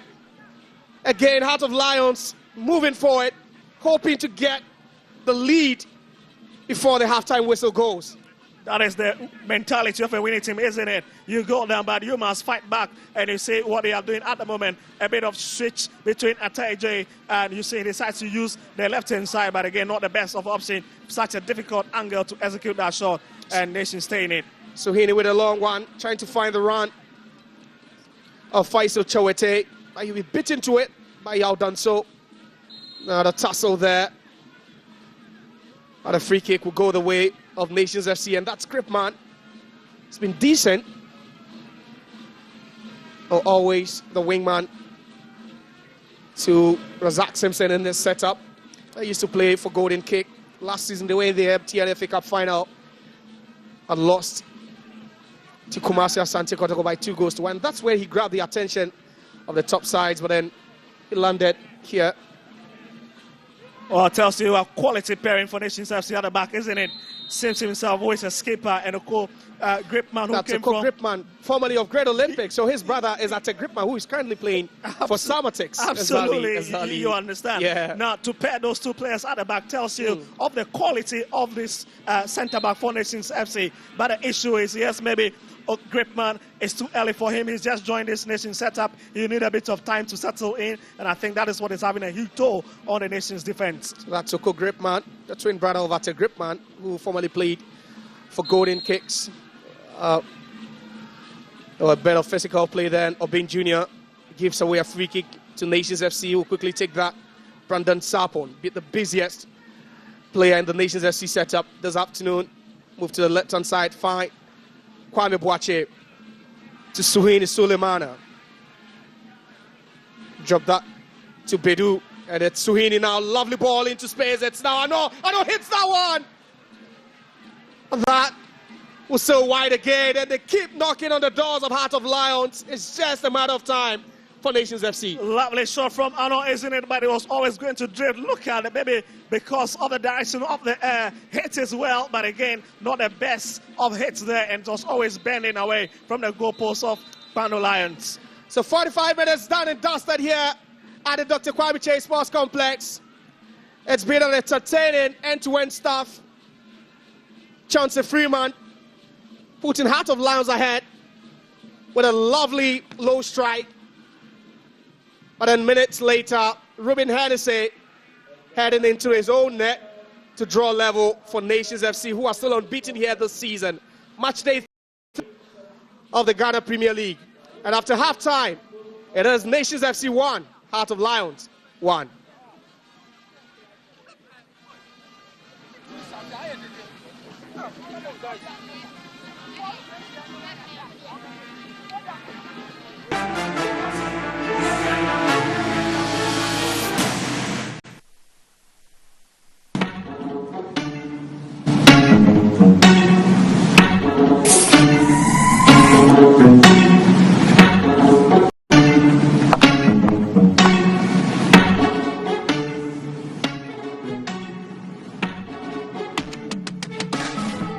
It's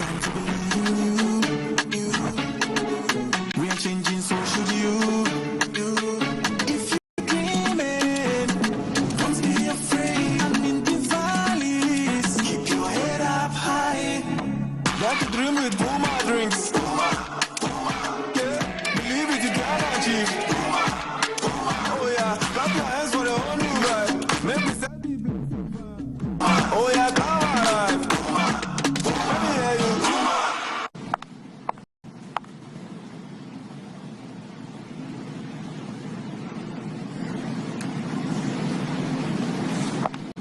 Puma Drinks, a whole new vibe. Another quality product from Casa Precon.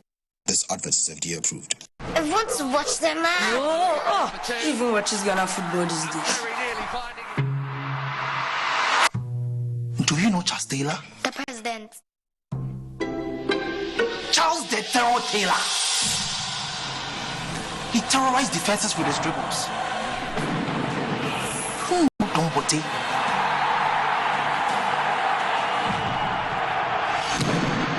His screamers the stadium.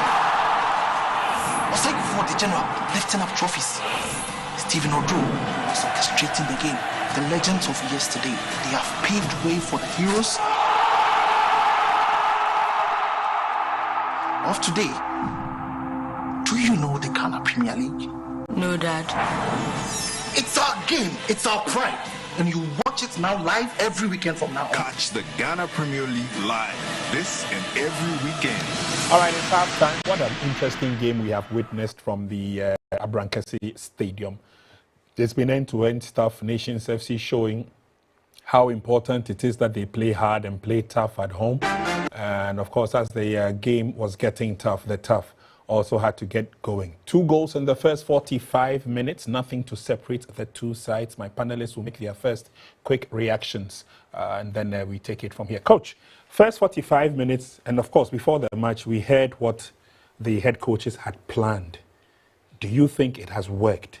And if it has, to whose advantage? Well, I think I would say that Heart of Lions have dominated the game in the first half. Yeah. They were playing according to their plan, and they were on top of the game from their defense to the midfield to the attacking third.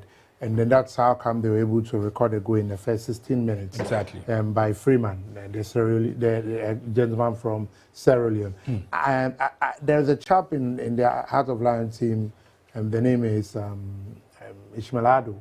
He was playing for Golden Boys at Abeka.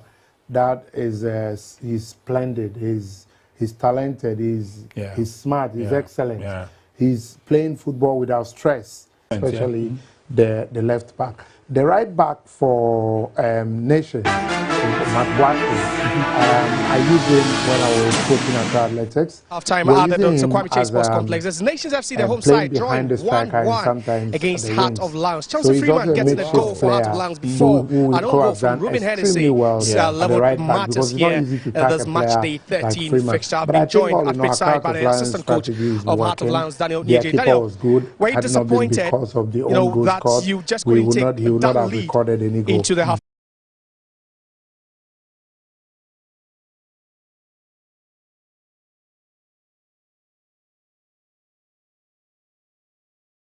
So we have to go in and plan and then come again the second. But I would say that they are the better team. Sometimes it's like that. The concentration will come down because they were not expecting it and then it came. So I think second half we are going to come up very strong and do well in the second half. Thank you very much. Wish you all the best of luck. So that's Daniel J, the assistant coach of Bando Heart of Lions, and he believes that the energy levels dropped here. It does happen, but then they'll be hoping to get back onto the turf with reinvigorated energy for the second 45. I'm now here with Tabwaji Da Costa, who is the assistant coach for Nations FC. What a game we witnessed. This has only been 45 minutes, but so many actions what makes it a lot more already happened here. But how do you sum up the first Let me hear your views on the first 45. Very good game. Entertaining stuff. No doubt. You see, from 16 minutes, there was a goal from the Liberian international. We have got very good and that was a very good goal that he scored at the end. But you see, that got a ricochet from Razak Simpson. And the long balls to Emmanuel Ado, you look at his height. He's not the tallest, he's not the strongest, but why do you keep floating the balls to him? We told them that they shouldn't play it higher. They should play it and I mean the goal so just falls they are on not sticking to the Freeman rules. to So give that one. I'm But sure you see, in the second half, after the goal, you the see pep that talk Nations FC will also make came amends. into Thank you very that much for your they time tried and to all the press best and for see if they can the also second get half. something, So that's and they Abwajina did. Costa. He's the They got assistant an coach of equalizer. Nations FC. Just that it couldn't It's come still from their 1-1 here own colleague, at but the just a header from Heart of Lions defender, that is in the name of Hennessy, who had the goal, who had the ball, and you know Lawrence Osei had already anticipated. Exactly. And it just nothing here. couldn't get that ball. It's just unfortunate on that part. And what coach was also saying that you see, Heart of Lions have been the dominated side, you know, in the first half. But I like the part that Nations FC playing at home. At the time that Heart of Lions got the goal, they also came back into the party to also get the equalizer. It's interesting. You just mentioned the Heart of Lions goal out. Let's go back to the screen and recap the build-up to the Heart of Lions goal. And I think it's important that we also pay close attention to some of the things that happened along the way. Let's take a look. So that was a good one. That was a good cross there from Bismarck Enim there. You see that cross there. It took a ricochet from Razak Simpson. He was trying to deal with the ball, but the clearance, if I could put it, it was not a good clearance from. Wasn't the best of. Wasn't the best from Razak Simpson. And you see Freeman is always cross there. Came in nicely though. See where Freeman but it was. Razak's attempted clearance. That fell short. And Freeman is always locking there. And when the ball got to him, he had only one thing to do. Just Coach, you can't blame the goalkeeper for this kind. No, absolutely no. You know, the style, Accra, the Heart of Lions, what they are absolutely doing is the fact that they try to hold possession, spread it to their wings, expect a cross, and then they finish. Because they have a lot of trust in Obin Jr., and then Freeman would, even though he's playing on the left wing, he also runs into the strategic place to finish up like he just did. So the strategy is hold on possession, spread it to the wings, make a cross, and then finish up. But couldn't Razak have been more perfect with the clearance? I mean, we are talking about a defender on whose shoulders the team lie. Not only is he the central defender, he's also the captain, so he has to lead by example. And also not forgetting that he's knocking hard on the doors of the national team. Coaches will be looking at some of these lapses here and there. And I'm thinking that he could have been a lot more masterful, a lot more purposeful with the clearance. The clearance was haphazard. I mean, in terms of calculating. When the ball is coming into your 18th third like that, you need to be calculative enough to clear your lines. Looking at you being the captain of your team and a defender to say that, you know, such balls, when it gets into the 18-yard and it bounces, sometimes it get that awkward bouncing, and if you don't calculate your steps well, this is where we find ourselves like Razak Simpson's, and you know, any striker on any day when that ball gets to him, if you are composed, you get a goal. All right, let's take a look at the other goal as it came in. Again, well calculated. The effort was good. Pressure had been mounting. Yes, it kept coming forward, and unfortunately, is that last ditched attempt of a header. And again, I'll ask the same questions I asked about the Razak Simpson clearance. Could it have been done and done well?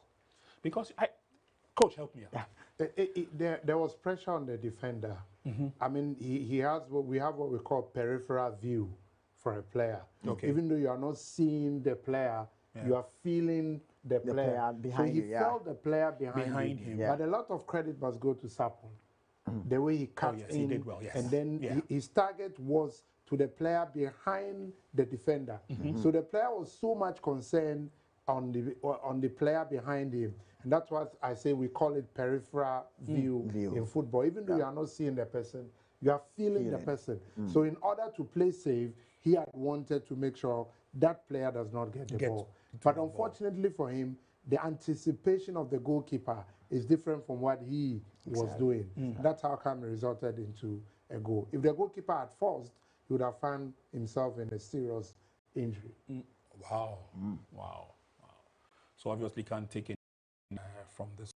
Again, one school of thought, and me if I'm wrong, one school of thought has it that because he was also of the realization that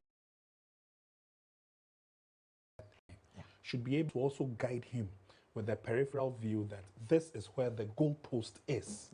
So you direct the header away from the goalpost. I mean, am I making any sense? I'm sure he might even have closed his eyes before heading the ball. Most of the players will close their eyes whilst they're heading the ball, and that's where the problem is. And it starts from childhood. Exactly. They don't get the right techniques of heading the ball. Most of them close. Naturally, you would close your eyes to head the ball. But if you learn the techniques very well, you will not be doing that. Look at the way Drogba headed the ball into the goalpost against Bayern Munich. Excellent. That was perfect. That was perfect. Okay. Let's get back to Abrankese, but we're going there because halftime interviews, snippet interviews, they're ready. Let's go listen to what the technical brains had to say at the end of the first 45. Freeman getting a goal for Heart of Lions before I don't go from Ruben Hennessy level matters here in this match day 13 fixture. I've been joined at pitch side by the assistant coach of Heart of Lions, Daniel Nieje. Daniel, were you disappointed, that you just couldn't take that lead into the halftime break? Yeah, I would say yes. I thought we were holding them up to go for the first half. Before the second half, we can plan another setup, but I didn't go. But that's football, so we have to go in and then plan and then come again the second half. Right after the goal, your levels drop. What accounted for that? Sometimes it's like that. The concentration will come down because they were not expecting it, and then it came. So I think second half we are going to come up very strong and then do well in the second half. Thank you very much. Wish you all the best of luck. So that's Daniel Nieje, the assistant coach of Bando Heart of Lions, and he believes that the energy levels dropped. Yeah, it does happen, but then they'll be hoping to get back onto the turf with reinvigorated energy for the second 45. I'm now here with Abuaji Da Costa, who is the assistant coach for Nations FC. What a game we've witnessed. It's only been 45 minutes, but so many actions already happened here. But how would you sum up the first half? Very good game. No doubt, Heart of Lions are a very good team. Got a very good, experienced coach. And we have got a very good, experienced coach. So it's par. But if the boys will do the basic things that they've been taught, we'll carry the day. And the long balls to Emmanuel Ado, you look at his height. He's not the tallest, he's not the strongest, but why do you keep floating the balls to him? We told them that they shouldn't play it higher. They should play it. So they are not sticking to the rules. So I'm sure in the second half, the pep talk will make amends. Thank you very much for your time and all the best for... All right, so at least we are getting snippets of what the assistants also saw at the end of the very first 45. One of the areas they spoke about is the flotation of the ball, sometimes a bit too high. And looking at the stature of a player like Emmanuel Ano. Emmanuel Ano, NY, you're about the same height. So imagine all those balls. He obviously will find it difficult to get to those balls. But again, coach, please help us out. The flotation of the balls, especially from the wings when you're on attack. The purpose of crossing those balls into the 18-yard box is to find heads that are willing to tap it on. In other words, or in any case, you're looking for your colleague who can take advantage. One thing I've noticed about the GPL, I don't know if you have, clearances from behind were almost always ready to balloon the ball anywhere and everywhere, as long as it's not in the 18-yard box. I find the same being applied to crosses into the 18-yard box. Sometimes our crosses are not the best. And we watch football across the length and breadth of this world. We are not so perfect in that regard. Is it something we have to be learning from training? Is it something that comes to one naturally? Because I remember back in the day, Accra Great Olympics, after every training, there's a special session for free kicks and penalties. Yeah, you don't know practice that you will not be able to perfect it. Okay. Now, there are two thematic fundamental requirements for crossing. The first one is you have to weight it, and then the second one is to look at direction. Okay. Most of the time, they either lose the weight or they lose the direction. Or lose both. That's where the problem is. And to be able to correct this, you need to have a lot of practice on it. Yeah. So you can have your winger cross about 100 balls in a training. I see. Okay, Coach, I'll hold you there. I have to go for a very quick break. When I come back, Coach will wrap up with the explanation that he's giving out to us, and I'm very, very keen to listen to that explanation. We have to learn some of these things. Let's do a very quick break. We'll be right back.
What is this?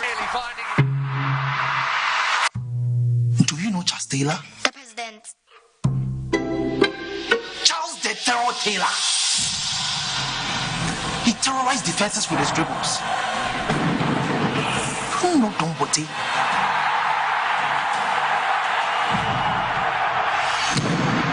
His scrimmage the stadium was like for the general lifting up trophies. From left to right, it's now Ishmaelado to Echedogli. Kwanzaa. Obeng Jr. would love that 1v1 situation, but he stopped there. And right before the second kicked off, there's confirmation of a yellow card to Coach Bashir Hayford for dissent. He's been complaining and he's gone into the books of the referee, so that would make it 2 yellow cards so far in this game. But now it's Emmanuel Ano who darts away from Danso. Still Ano has support from Kwame Boakye. Now into midfield to Isaac Boche. Bedu. Oh, lovely skill there to skip away from 2 players. It's now back to Suhini. Suhini who hits that one, but then off the body of Ebenezer Aban. And it's Nations FC with a hit now, but then that's the head coach who seems displeased with quite a lot of things. And it's yellow card for Bashir Hayford, but then ball into the box, the header. And it's Ano who chases this one down and just take it out for that Coach Bashir Hayford, at least the emotions has gotten better of him, but again, we are continuing from where we left off. This time around, it is Nation that is starting promising note. It's the header now by Prince Bedu. Bedu wouldn't travel too far, and it's now Kwadwo Obeng Jr. He has an escort in Mark Williams Boateng, couldn't get it off him. Obeng Jr. into the box, and it's Rabin Sanon who does well. Awareness just on point to collect that one. Would have been a dangerous ball, another disappointing ball, and that has been, what's been happening all afternoon between these two sides, especially in the final third. Absolutely, very tricky ball there from Manu Hearts of Lions once again into the box of Nations FC. But again, goalkeeper Osman always at the right place. I think that he have won the heart of his coach, and he has been consistent even after Coach Kasimingil was displaced. Coach Frimpamasu comes in and he still maintains his post. It tells you the trust that have been given to this particular goalkeeper. It's Nations FC now. Good ball. Will the whistle go? No. Referee Akumate had a whistle to his lips, but just wouldn't blow it. Wouldn't give a free kick to Nations FC, and now they move forward. Paul Kwame Boakye there will find Chawate. Now back to Boche. It's now Bedu.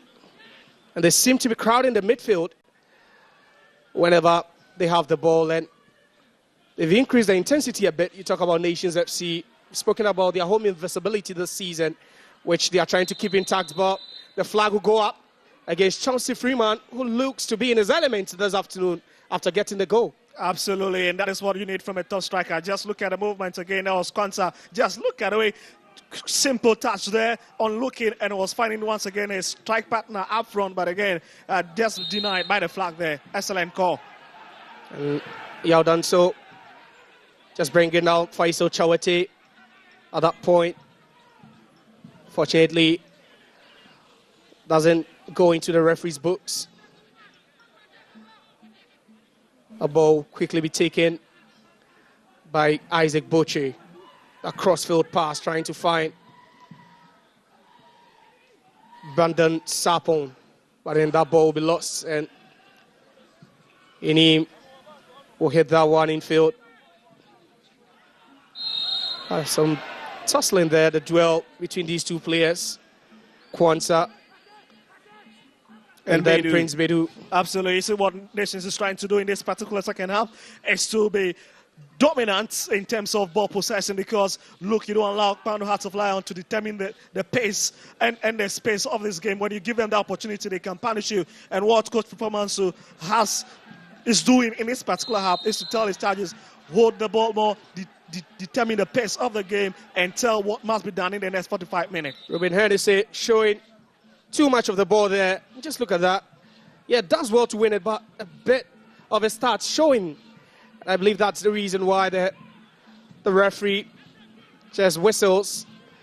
And we've seen one player, that's Paul Ateje, being booked for dissent. We've seen the head coach, and there it goes again. Franklin Akukumate loses his patience, and Lawrence Osei will continue his protest, but then the referee having none of that. Losing his cool, but I think that's a bit silly from the goalkeeper. He needs to be a bit composed, because, look, you cannot... it's such a silly situation to get yourself in that situation, because this is a very cagey game. Your team needs you, and Lawrence Osei cannot, get himself into the book of the referee in such a manner. He needs to calm down a bit and focus in the next 40 minutes. Confirmation of the yellow card. So 3 so far this afternoon, and it's getting feisty. There's never been a draw whenever these two sides have met. They've actually met 4 times. There's the 5th time they are meeting. The first time was on match day 10 of the 2023-24 season on the 12th of November, when Nations FC won by 1-0 courtesy Razak Simpson. Then later in that season, Lions also beat Nations in Kpando by 3-0. Mahmoud Moisen, Dia, and then also Pong getting the goals. And then they met again, match day 17, the header out. And it's still Nations FC, just with their tails up now. And balls from Suhini, bending, but wouldn't hit the target. That was a brave attempt by Suleiman Suhini. But like I was saying, the 3rd time these two teams ever met was on match week 17 in January 2025, when Nations FC recorded an away win over Kpando Hearts of Lions. But then Lions now making a catch in the box, into the box. The hit and misses the target. That was a hit by Ishmael Ado. The Kpando Hearts of Lions midfielder having the ball fall to him kindly, and with a volley wouldn't even find the target. Well, just look at that sweet build-up again. That ball from Chauncey Freeman in from the left-hand side, drops to nobody in particular. A chance begging for conversion inside the 18 of Nations FC, and the stylish midfielder Ishmael Ado just fluffing this opportunity. Big chance falling the way of Kpando Hearts of Lions. Like we rightly mentioned, it looks like there could certainly be goals in this game, because there's never been a stalemate in the history of this fixture. The last ever one came on match day 34 of the 2024-25 season, where it was Nations FC that lost on match day 34. Some say, it was a dead rubber, because before that game, they were docked 3 points for failing to complete a Premier League game against Basake Oli Stars, and they lost with goals from Kwanzaa, who's playing this game, and Sido Asante, who is on the bench and could be making an appearance anytime soon. But it's Freeman. Lovely ball from Kwanzaa. We'll find out B. Junior. Will he get this one past the goalkeeper? Yes, he does. Will he cross the line? No. And good job done. But that is the goalkeeper, Osman, making himself so big, and that ball just took a hit and just took all the pace which just couldn't find the net. Misses by Whisker, isn't it? Just look at the part behind the ball. Absolutely very disappointing from Obin Jr., a player of his quality. You expect him to hit it a bit harder. But again, a lot of credit to Razak Simpson. And it's a bit disappointing that even the ball wasn't on target in the first place. Obin Jr. finding himself 1v1 with Rabin Osman Sanan, the goalkeeper of Nations FC. All you had to do was to just slot that one past the goalkeeper. And just look at that, Obin Jr. without any grip whatsoever. And the goalkeeper does well to get his body on the way. Makes himself so large. Obin Jr. couldn't just execute that ball to give Heart of Lions the lead in this game for the second time. By Zateje, worked so hard to win that ball. It's now Obin Jr. who's playing a bit more centrally. Ball headed. Again, it's a bit scrappy there. But then Ismail Adu, oh, good skill to keep it in play. Still Ismail Adu. But then Freeman just couldn't hold on to that. And they will break away. Nations FC now. Oh, good ball into space. But then wouldn't find Emmanuel Ano, who we've seen work tirelessly since the first half with his off-the-ball movement. Well, certainly the ball quicker than Emmanuel Ano, not the best of it, isn't it? So much power behind the ball. And yeah, Ano cannot just catch it. Of course, maybe perhaps they should have time his running before slotting that ball in front of him. So substitutions about to come out. Those were can feel the chess game in play, the tactical games. So Ateje's place will be taken by Faisal James Chawe. More like for like. About 50 minutes gone here. It's Nations 1, Heart of Lions. 55 minutes here at the Dr. Kwame Chase Sports Complex. It's Nations FC drawing 1-1 against Kpando Heart of Lions. And Heart of Lions with the first substitution in this game. Ateje comes off. He's on a yellow card. So as a precautionary measure, the head coach, who himself is also in the yellow card, decides to take him off and bring in a like-for-like replacement. There's Freeman now. Zach Simpson finds his goalkeeper. Cooley tries to just nick that one over the head of the un-Russian Echedogli. So he contributed immensely to the success of Heart of Lions this season in the league, looking at where they lie currently. And if the results should stay this way, it means that they will occupy top spot heading into the last round of games in match week 13. But then it's Nations FC now on the ascendancy.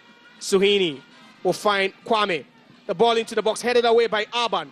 Ball foiled kindly again to Suhini, who mops up, but that ball aimed at no one in particular. Well, places at no man's land, but again, I was thinking that he was aiming for his lead markman, Emmanuel Ano, but again, it's just too heavy for him. Maybe great idea, but execution, definitely something lacking a bit of quality there. I've seen 2 goals being scored. Then we've seen a dozen of chances falling to both teams. And it's Hennessy now. Well, just talking about the substitution, we've just seen a young chap that has been flashed in, like you said, Faisal Chawe. He's just 17 years of age. Now Emmanuel Ano. Emmanuel Ano will race down the line. And he has Arban with him now, but the last touch obviously coming off the Heart of Lions skipper. And it's a corner to Nations FC. Well, Nations FC are continuing in the same trajectory we saw of them in the first 45 minutes. And what is the trajectory? Is using the talisman, Emmanuel Ano. But I've already told you that it's very difficult for Ano because anytime he's in possession, the number of players that the ball crossed into the box, but Echedogli will just get that one away. Danger averted. And he finds Chance Freeman. Oh, lovely skill there by Kwame Boache. And Nations FC will turn defense into attack in the space of seconds. They go again. Oh, this could be the goal for Nations FC. Oh, what a save! Point blank save by Lawrence Osei. Yes, his clean sheet would have gone, But then he has some reputation to keep here. Absolutely. Let's look at that run from in midfield there.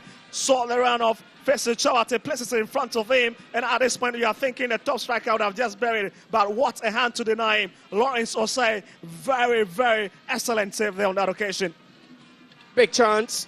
Faisal Chawate has not really had his scoring boots on this season, just 2 in the last 12, but the corner taken with a header going, no, the header again.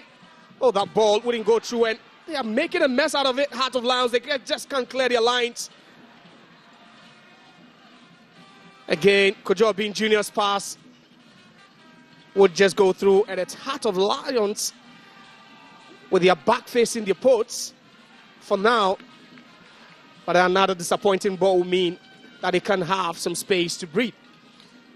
A free gift from Kojo Obin Jr. from Razak Simpson, and you were thinking that Lions could have just punished Nations FC on the break, but again, very poor pass there from Obin Jr. and Simpson does well to hit it up front, but you say this is where we will see who is the top side in this particular game, or this moment is where the boys will be separated from the men. Ball given away again, and it's Nations FC. Chawate with a wrong touch.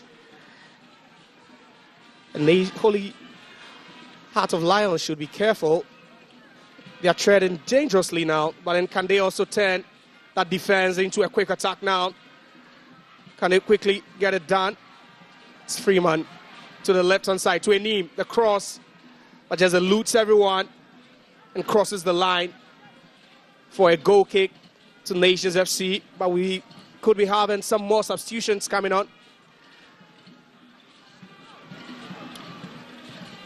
Goal kick taken quickly.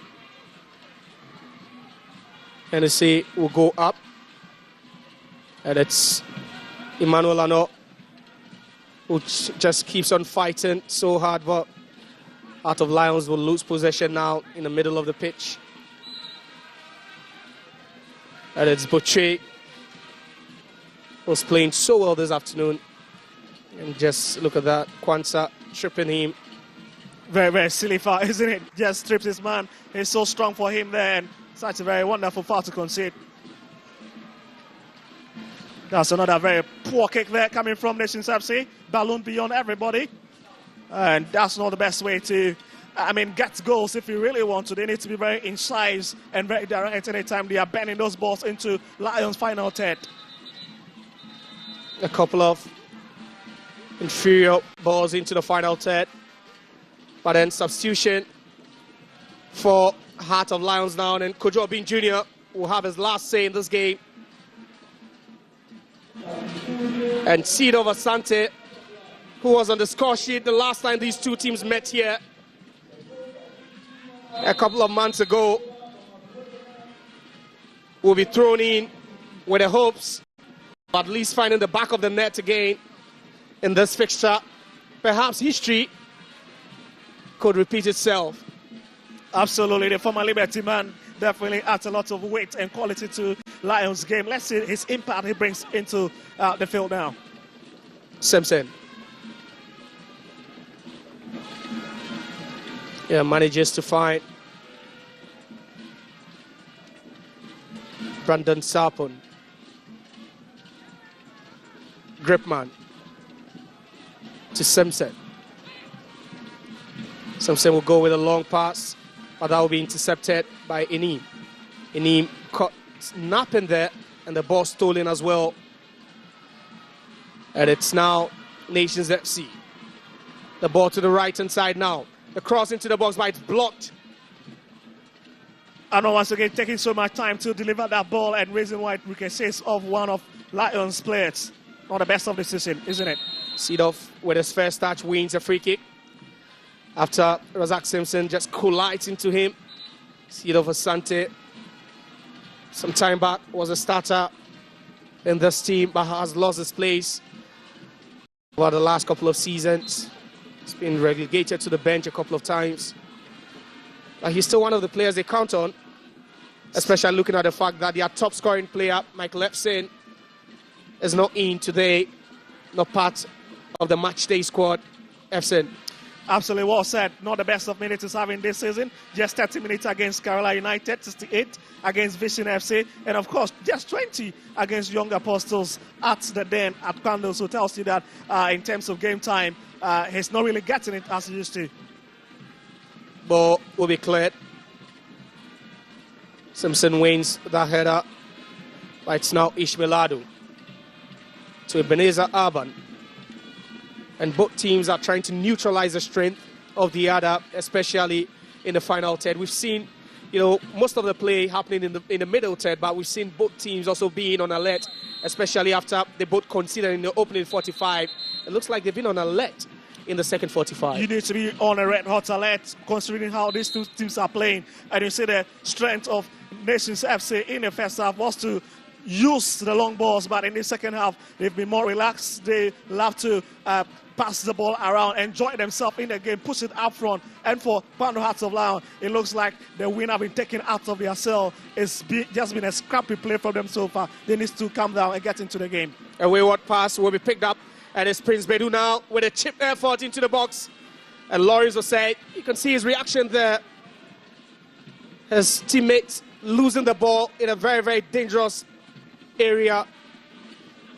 Definitely expect Lawrence Osei to be very angry. A player who have seen everything in the Ghana Premier League, played for once upon a time Bechem United, Ashanti Goals and all of that, so he understands what it means anytime players are moving in that direction in terms of movement in the 18 and yards. It's seed off again, but a shot of Razak Simpson.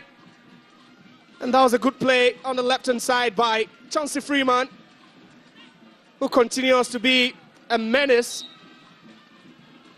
to the heart of the Nations FC defense. Well, Bochwe have been at the receiving end of most of these flying tackles this afternoon, or evening, I should say, here in Abrankesi. But what the player is being, you can feel his impact in the game, and that is what I'm sure Coach Frimpong Marshall is expecting from a chap like him. It's still 1-1 here at the Dr. Kwame Chase Sports Complex. Nations FC drawing against Heart of Lions. A KG game. Now it's Suhini racing down. And it's his teammate making the run, but that ball wouldn't just move there. Now it's Heart of Lions now. Kwanzaa. He has seed of peeling off, but in an offside position, and that was why that ball wouldn't go to him. But it's now Nations FC playing a bit high up. We are seeing space behind, but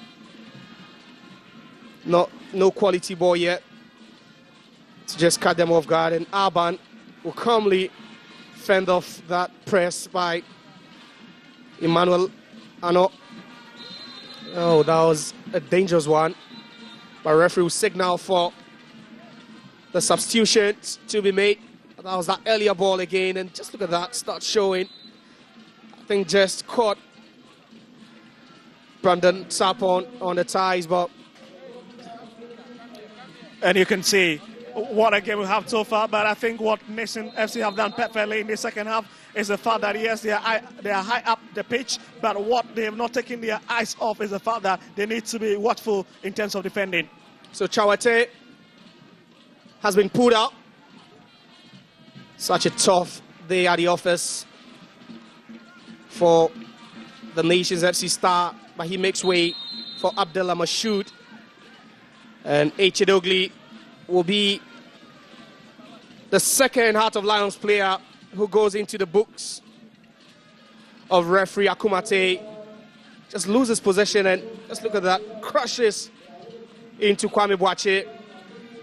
And at that point, Echedogli knew what was coming. That was a dangerous tackle. Absolutely, it's a risky one there, but the midfielder cares less about it once he saves his team. But he needs to be careful because now he's gotten into the book of the referee. Any card again means that he's out, sitting out of this game. And that's Kwame Boakye faithful there, enjoying his time in the arena. Absolutely, you need to enjoy some of this moment. You need to drink it in and feel it. It's still buzzing here in the stands. The Nations FC fans still cheering their team on. They know where they lie on the league log. is just unlike Nations FC since their promotion to the top flight. They finished 7th, they finished 5th, but this season they currently lie 12th, which is very unlike them. And the ball to go in, the shot, the header there, and how did he miss? Can you believe it? And how did Emmanuel Arnaud miss from that angle? Just look at that, onside. Just couldn't direct the shot or the header on target. Absolutely not the best of positioning from the experienced striker, but again, and a bit disappointing for the fans who knew that they were already jumping to the lead with Yao left in that plenty of space. A good slide there, lovely slide by Gripman, and it's now Arnaud who missed a glorious chance not long ago. Can he send in the cross? Yeah, he does, but Hennessy will just intercept that one calmly. Finds Ishmael Adu to Freeman, who's now in a hurry to advance the ball. Enim will take a couple of steps now to Kwanzaa. Kwanzaa shows too much of it, nearly losing it, but they recover quickly. Ishmael Adu, a good ball into space now. And what a tackle that was from Kwame Boakye. What a tackle that was. And Chawe, yeah, absolutely brilliant idea from him, isn't it? But another very, substitution. Very another substitution from coach Frimpong Manson. And it's Suwaidu Suhini Sulemana who comes off. And it's Kelvin Ampofo set to also have an impact in the remaining 20 minutes plus added on time here at the Dr. Kwame Chase Sports Complex. But then for now it's a corner kick which will be taken, and he takes it to the near post but headed out by the Nations FC defense. And that ball just couldn't go anywhere. Butcher losing the ball. Another ball into space for Chawe. But then too much on it for Chawe, the substitute, to get that end off. Absolutely, but again, Nations need to watch this round because he has shown glimpse of some promising prospects of the 17-year-old, and I love the fact that he's beginning to cause a bit of stir in Nations FC final 10, and this is why you need the likes of Simpson to be on the outlook for the youngster. Emmanuel Arnaud now just has Aban to beat. Aban does well to stick in the foot. Sends him a bit, but he retreats, but it's still Nations FC. Up Buffalo to the right-hand side. Finds his teammate, the long cross into the box. But then it's Chawe who ends up recovering that ball. To Hennessy. Back to Chawe. Chawe's ball. It's Isaac Butcher now, but a poor ball there. But the flag goes up for an offside. And we're only 19 minutes plus stoppage time away from what could be a possible pulsating draw. Never has it happened in this fixture. But then it's now Ampofo. Goes past his marker. But then great recovery. And what's the referee saying? Appeals for a penalty, but referee Akumate having none of that. If you watch the referee's body language, Josiah, you know that he wasn't perturbed about that particular incident at all.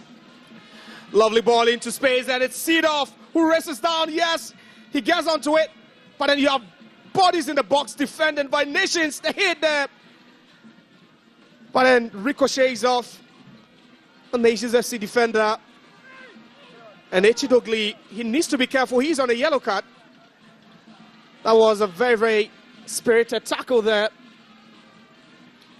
Oh, the destroy, isn't it? It's just destroying things this afternoon. And it's Ampofo again on his bike. There's Mashoud. Mashoud. But just couldn't get it. And that ball will go out. And tell you what, you have these two coaches, title-winning coaches. You have, but that was the ball again. And there, but again, strong defensive work there from Kwanu Hearts of Lions again, and it's the man, a name who was always going to be involved in that challenge there in terms of stopping anything that is thrown against Hearts of Lions goal area. Another ball there, but the referee will whistle. And Echedogli needs to be very, very careful. Referee Akumate trying to stamp his authority on the game, asking Echedogli to calm down. He needs to be careful. Tempers are beginning to flare now. We are down the stretch. 73 minutes played. You can feel the intensity gradually rising. And enjoying themselves out here in Abrankasi. They love to see their enjoying themselves out here in Abrankasi. They love to see their Nations FC win, but it's even at the moment. But let's see what happens in the next 15 minutes. Nations FC, led by their coach Frimpong Manson, about to effect a change again. Still tweaking tactics till he gets it right. And this time, it was Mashoud Abdullah just bundled onto the turf. But it's Emmanuel Ano with what could be his last touch with a cross into the box, but then no one there attacking that one for Nations FC. Worrying spectacle for Nations FC when you have some of these balls flying into the penalty area and there's nobody there to receive it and to hit it home. It's a bit disturbing, especially for the fans and for a team that is looking to climb from the 13th position at the moment. Ebenezer Alban with a long one. Gripman does so well. So initially,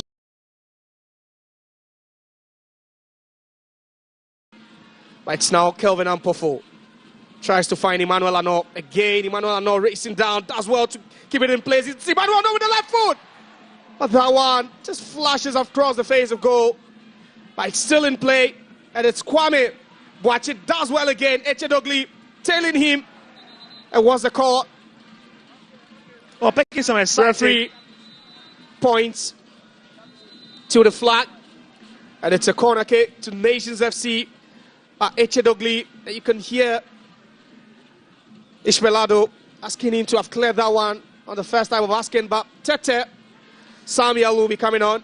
And he'll be taking the place of Emmanuel Ano, who stays on 6 goals after match day 13, because that chance was the last time we were going to see him in action. Emmanuel Ano, he's not going to score, he's not going to increase his tally, which means that Atakumi would have some breather heading into Gold Stars' game tomorrow. Absolutely, it tells you that Emmanuel Ano, that was obviously his last kick in this particular game. What a way would it have been if he had found the back of the net? That would be a joyous moment for the fans out here. But again, it's 3 and 45 minutes for Emmanuel Ano, and still he is without a goal.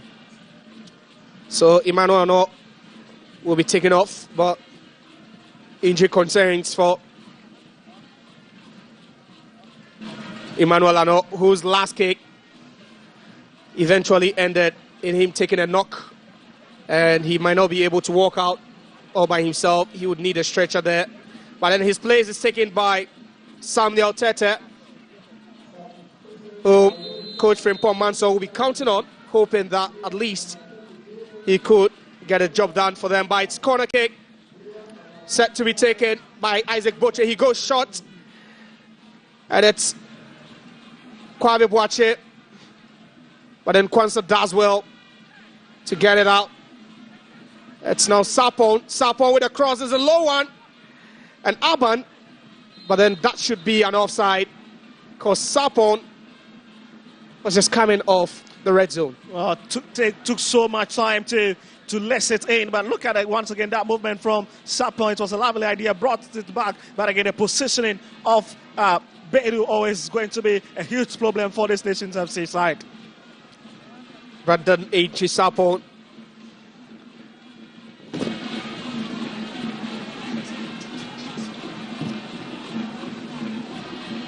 Brandon Sapon, and after that kick, seems like his shin came off, and he has the referee, center referee Akumate.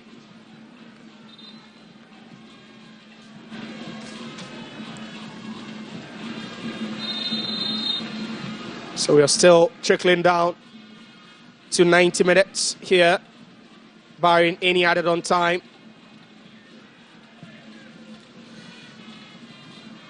So just 79 minutes, and it's still the same old story. As Nations FC holding Lions to a 1-1 draw here at a Brancasia ground that they have really solidified themselves as their den, but it's proving very difficult for them. The only team that seems to be coming here and getting the result is Lions, but today looks not to be their day. 10 minutes more to go, let's see.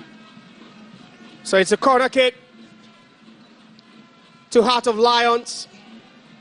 Just 10 minutes left to play on the clock. Can they make this count at this crucial time? It's Ishmaelado with a cross on the clock, cross to the far post, but Robin Osman Sanon will get his hands onto that, and it's now Mashoud racing down the right-hand side. So Mashoud just can't go past Echedogli. What a game he's having, Echedogli. Again, manages to keep that one in play. But then Ishmaelado, that was a poor ball from Ishmaelado, and it's now Butchie. Butchie to the left foot, Butchie! Misses by a whisker. Looks into the skies. In disappointment, he just can't believe he's not found the back of the net. That's an agonizing miss, isn't it? Betis back at it, took its time. Well hit struck there, but again, misses the ball by inches there. And Butchie is asking himself, how did he miss that? That was a huge hit by Isaac Butchie from outside the box, and he'll be the same person to effect the corner kick with about 8 minutes left on the clock here.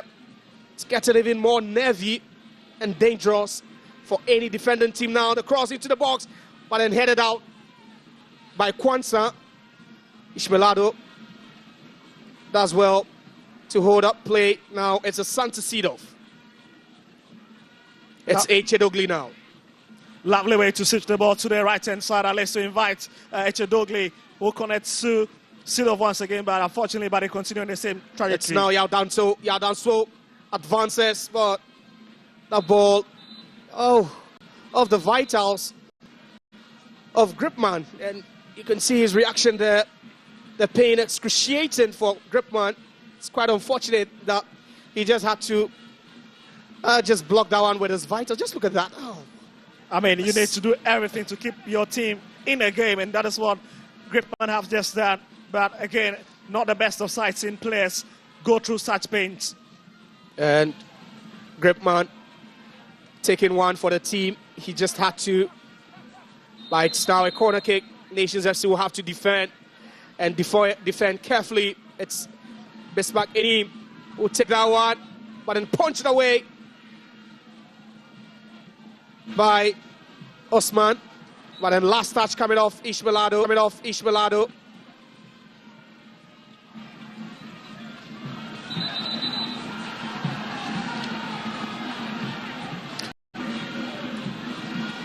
Yaudanso. A referee whistles again for play to resume. Yeah, play does resume.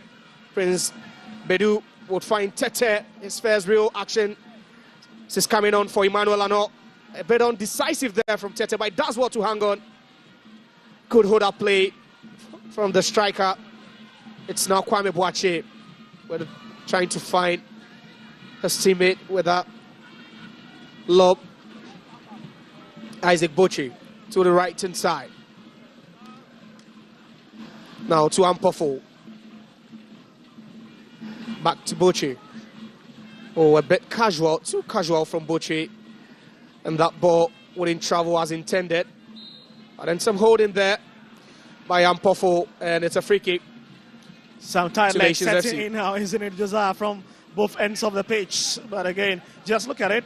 Like you rightly mentioned, that's a bit tricky there from Kwanzaa there, but Lions will have the advantage to see if they can push this one up front. But again, we've seen lots of substitution coming from Bano Hearts of Lions. They've just thrown in Fauzi Ali, and of course Huto also been thrown in by Bashir Fort.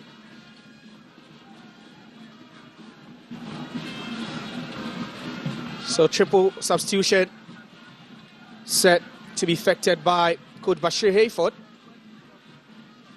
Still has his eyes on the prize, even with as little as 5 minutes left plus added on time. But then it's now Nations FC, the step over, but that just wouldn't go through for Mashoud Abdullah. And it's Boateng who wins the ball back again. The cross into the box, but headed out by the skipper. And again, Nations FC will tidy up. Gripman. 5 more minutes to go at the Dr. Kwame Chase Sports Complex. There's still 1-1 here. But then ball forced kindly to Bedu, hits it hard. And that is a goal! That is what could be a winner for Nations FC in this cagey encounter at the Dr. Kwame Chase Sports Complex with just 5 minutes to go. It is Prince Bedu who stuns the visitors with a well-taken goal from a distance. No one saw it coming. No one saw it coming. He just stuns everyone. He punishes them. And this could possibly be the winning goal for Nations FC. Absolutely. It just looked like the whole Abrankasi have just been let out of the den. The way all of them just popped out after Prince Bedu got that goal. Absolutely sensational. And look at the celebration. Look at it here. Aban's header forced to Prince Bedu. And look at that for a shot there. Absolutely beating goalkeeper Lawrence Osei, who has no idea about it. That looks like a deflection of Prince Bedu. Just buy the ticket there, and if you never buy the ticket, you never win a raffle. He took his chance from a distance, and he hit that one with some venom, which had a ricochet of the Heart of Lions player. And the triple substitution now set to be effected. Tells you if Nations FC win this game means that after 2 years they've been able to beat Banu Hearts of Lions once again after beating them back in 2023. And what a goal from a player who have really worked his heart out throughout this game. Nations FC fought gallantly despite going down as early as the 22nd minute. They've shown so much resilience, so much ambition. And the lead about 3 minutes and added on time to go here at a place where they call home, a place where they call a fortress. And each and every time they step onto the turf, they are bound to defend it. At Heart of Lions now, making an incursion. Hennessy. Fauzi with a crossfield, diagonal ball. But then this could be dangerous, and Osman Sanon stepping out right on time to just grab that one. I think it's something very normal from Nations FC that sometimes they like to score almost at the dying embers of the game. Did that against Hawker United in 86 minutes when Emmanuel Arnold scored, and also did it against Brecum Chelsea. So it tells you that at least they may not be the best of side in games, but they know how to get the goals once it matters. They have a penchant for goals late in games, and that's a mark of a team that's resilient. By its Chawe and the header again, but that ball just not good enough. And we spoke about the fact that history could repeat itself, because the last 4 meetings between these two teams has never seen a stalemate. And just 5 minutes to full time, where we're thinking for the first time ever we're going to see a draw in this fixture. The narrative changes courtesy Prince Bedu.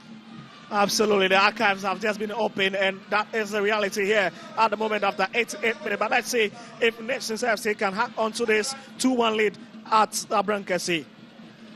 Nations, can they hang on with about a minute to go? But there's a trip there. Antonio Usu tripping. Brandon Ainchi. And Brandon Ainchi is covered every single blade of grass this afternoon here on the pitch, despite playing at the far right-hand side for Nations. He's been unplayable down the stretch. That's so well with his other play, but then they can move forward again. As Boateng, who will be dispossessed and just stuck a leg in there a bit late. And They're just inching closer to 90 minutes. And as a consistency, Coach Frimpong have been talking about, isn't it? Repeated the same starting 11 in a previous game against Baseke Holy Stars. They lost that game, but here they are, due to consistency, at least they're on the verge of picking all 3 points here. Prince Bedu commits the offense. And it's Heart of Lions with this defeat here. But confirmation of additional time. We are doing 6 minutes here at the Dr. Kwame Chase Sports Complex. Can Heart of Lions find their way back into this? A game where they were once ahead. Get to see Freeman. They stare defeat right in the face after that stunning goal by Prince Bedu. And this defeat could just bring them to 3rd place, even before Ediana and Midiama kick a ball tomorrow to conclude the fixtures in match week 11. Well, for Nations fans, that will be lots of minutes in terms of the minutes that have been added. But for Kwano Hearts of Lion, they wish it could even be 10. But unfortunately, that is the reality at the moment. Let's see, it is important for Coach Frimpong and his lads to hold on at this moment. Can Nations FC hold on? Enim finds Dennis Huto. Huto to Fauzi.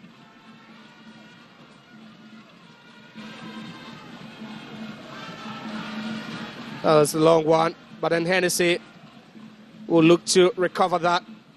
Good recovery by Hennessy, and they will regroup again as the skipper, Urban. And time looks to be running out for Heart of Lions, a team that's shown ambition since last season, came close to winning the title, but lost it to BBA Gold Stars last season by just 3 points. This season they've started so well. They've stayed focused. They've still had their eyes on the prize. By this point, they are down, and that was a bad ball.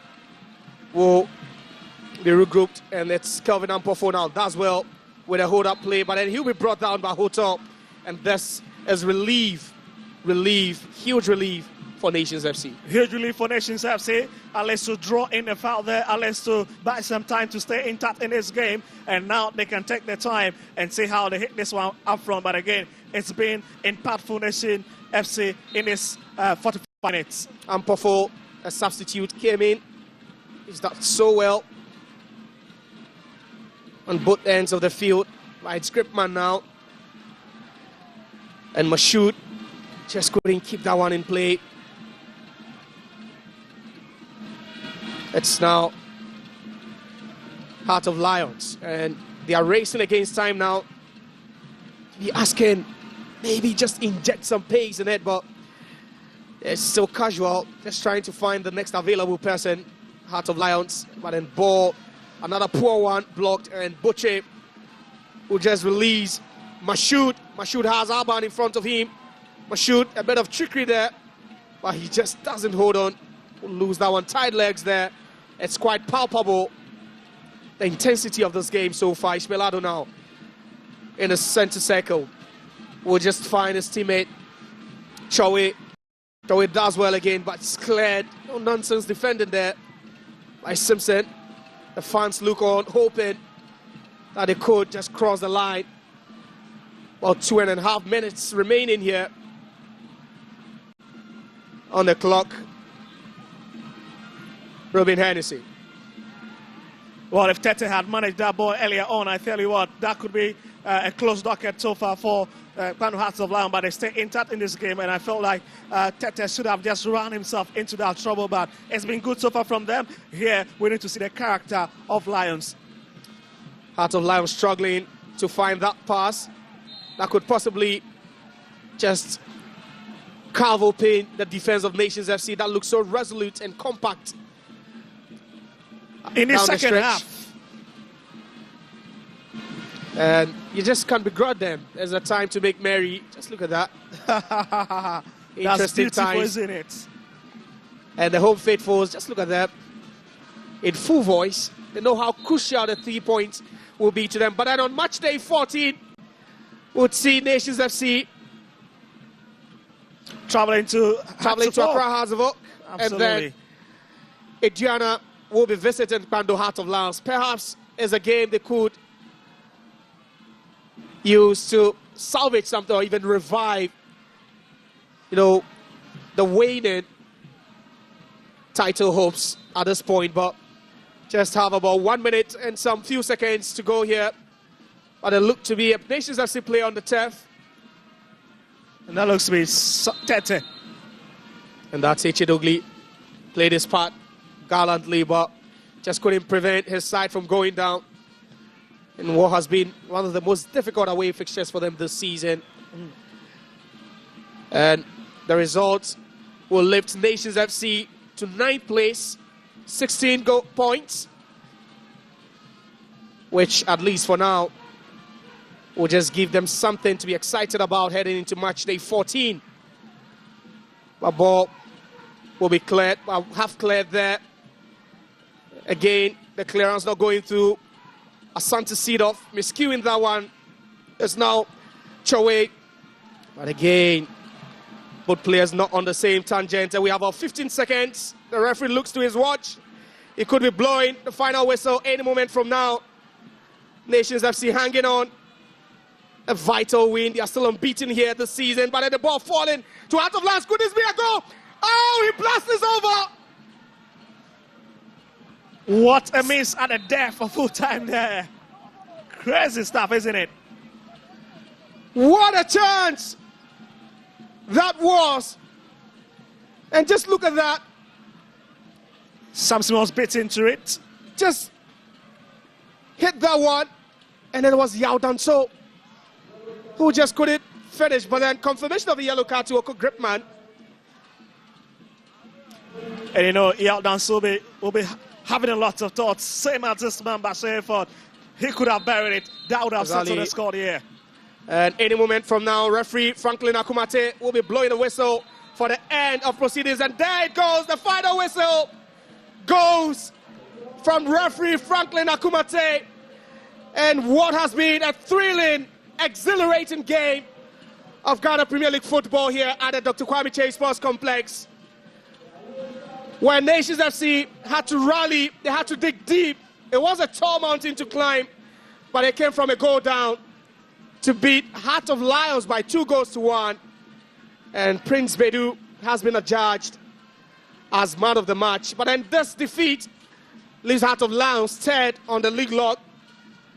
But then for Nations FC, it catapults them from 12 all the way into the top half of the table. 16 points now.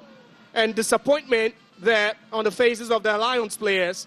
They came, they did their best, but the competition from these Nations lads was just exquisite on the day. Played well, played their hearts out, despite going down very early in this game. They kept their cool, they kept their focus, and they managed to win. Full time at the Dr. Kwame Chase Sports Complex. It finished Nations FC 2, Heart of Lions 1.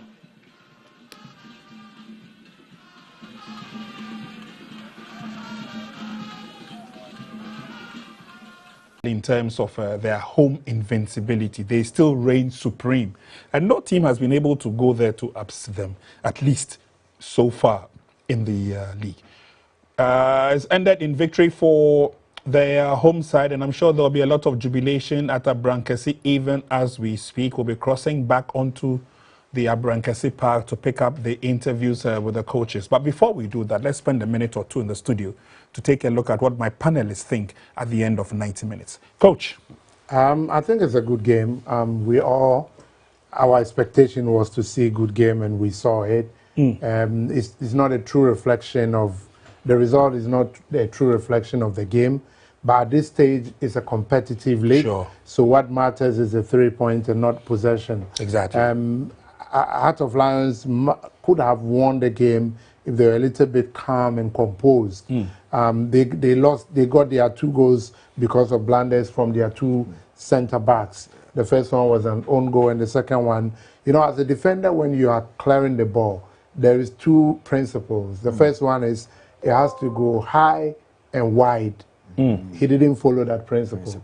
That's why he headed the ball to his opponent, and then he was really punished. But having said this, I think Nation FC also deserves some commendation, because they were really up to the task when they needed to. The most important thing is to get the 3 point, and they've gotten the 3 point. Tactically, I think they also responded to the changes that Accra Heart of Lions did. And at the end of the day, they were able to win the game for the day, and they had all the 3 points. Well, it's been a very good encounter for both sides, especially for... I've been impressed with Heart of Lions because they never gave up. They kept fighting, they kept moving forward on and on. And of course, with all the pep talk coming from the technical bench, you could see that despite the shortcomings, they still kept probing and probing. But would you say that, especially looking at it from the technical play of the game after 90 minutes, you think Nations deserve the win? Of course. They proved that they needed a 3 points. I would say that in the first half, I'll give it to Heart of Lions. They showed in the first half that they wanted more. But in the second half, I'm sure that a lot of talk went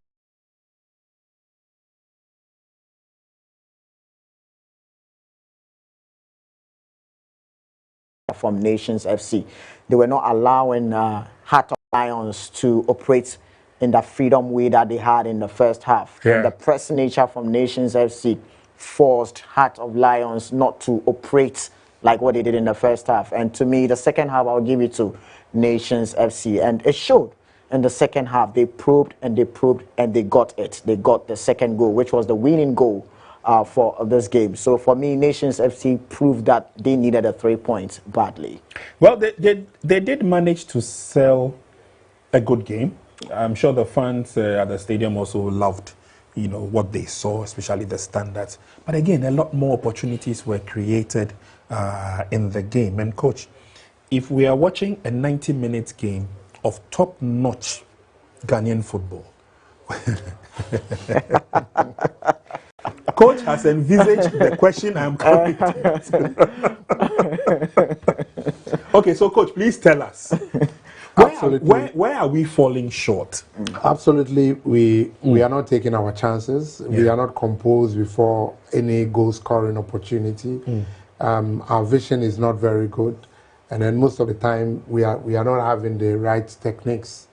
As a nation, I think we would have to go back to the drawing board and start right from the academies and the coast teams that we have. The techniques is nothing to tell them about, especially with stars that I'm not picking on Obeng Jr., but for a player to be known as a star that I've played Accra to Folk, I'm not expecting the level of techniques I'm getting from him. Look at the chance he squandered. That's a half goal. If he's composed and he uses the right techniques, he needs to. So we need to, as a country, we need to work on our techniques, and it has to be right from the childhood, then we can get it right. That's the difference between the foreign players and the local players. The foreign players would definitely would not get some of these basic techniques wrong. You cannot. If you keep getting it wrong, you keep staying on the bench. If even on the bench you're not able to do it, they ask it's Obeng Jr.'s techniques is poor. As a player like him, I'm sorry, is just poor. You cannot do this in a premiership. That's not acceptable. But on the opposite side, we were able to identify players who hitherto may not have had the opportunity in their football career. But through second division, through first division, they have mastered the game so much so that now they are the toast of fans at the premiership level. Coach. Absolutely. It's because they know what the problem is and they've worked on the problem. Definitely they would get results. But the thing is that when you go to the advanced country, the good coaches are rather developers. They do not they try to make them developers so that the players would get the best they need to get even at the when they are kids. And so that's where you look, techniques are basics in football. It's just like, I don't know what to say, but If you don't have it, you cannot play. Yeah. You have to shoot, you have to head, you have Yeah. to dribble, Yeah. you have to run with the ball. If you don't know how to do it, how do you do it? Yeah. You can't do it, then you'll be working magic. I'm sorry, but that's what it is. Nations have risen in terms of the league table. They now occupy about the 9th position or so, which means it's a fairly good result for them, at least if momentarily, because most of the matches will be on it tomorrow. But again, what does this tell us, especially of the strategy of the technical team of Nations FC? Regardless of whatever results they get away, they make sure that when they come home, their worst is a draw. Yeah, that is the technical point of view from Coach Frimpong Manso. You know, he won it with BBN Gold Stars, and he also, it's just unfortunate that he didn't start with Nations FC, but coming in between, he's making sure that even if they go to away and they can't mass up the decent points they need at home, they need to get it. And in the first half, I just wanted to watch things and see how Nations FC will treat the game. In the first half, they were a bit jittery. They didn't really know the kind of pattern they wanted to play. But I'm sure when they went for the recess, there was a lot of talk. I'm sure Coach Frimpong Manso told them that this is what you need to do in the second half. Press them. And I saw that in the second half, they really pressed. They didn't give the freedom and the liberty for Echedogli and the likes in the midfield for Heart of Lions to operate well. You know, those guys just make sure that the attackers of... So the pressing from the midfield of Nations FC did the magic for them, and they were able to get a 3-point at home. But of course, getting the 3 points at home also means that it puts them in good stead moving on to the next game. Although they may be traveling away from home, at least they know that they're done and dusted with the 3 points in the bag for their points build up in the league. But again, for Pando Heart of Lions, and again, it made it a lot more tougher for them because they are neck to neck with 2 other teams at the top of the Premiership. Adriana Football Club seem to be doing quite well, but so is Mediama Sporting Club as well. I'm getting the understanding or the feeling that it will take the stronger team with a stronger component to continue to pursue that top spot in the Ghana Premiership. Adriana have won it before, and so they know how to do it, but so have Mediama too as well. For Heart of Lions, it's probably going to be a struggle. But again, viewers, do stay with us because we have a break coming up, and when we come back, we'll take a look at the positives and the negatives in terms of battling for the top spot of the league table vis-a-vis for Nations FC still climbing up and picking up the points as and where it matters. Again, when we come back from the break, we'll listen to the 2 technical heads, what they think of the game after 90 minutes. We'll be back shortly.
Drinks, a whole new vibe. Another quality product from Casa Preco. This advert is FDA approved. I want to watch them out. Even watches Ghana football these days. Do you know Charles Taylor? The president. Charles the Terror Taylor. He terrorized defenses with his dribbles. Who know Dombote?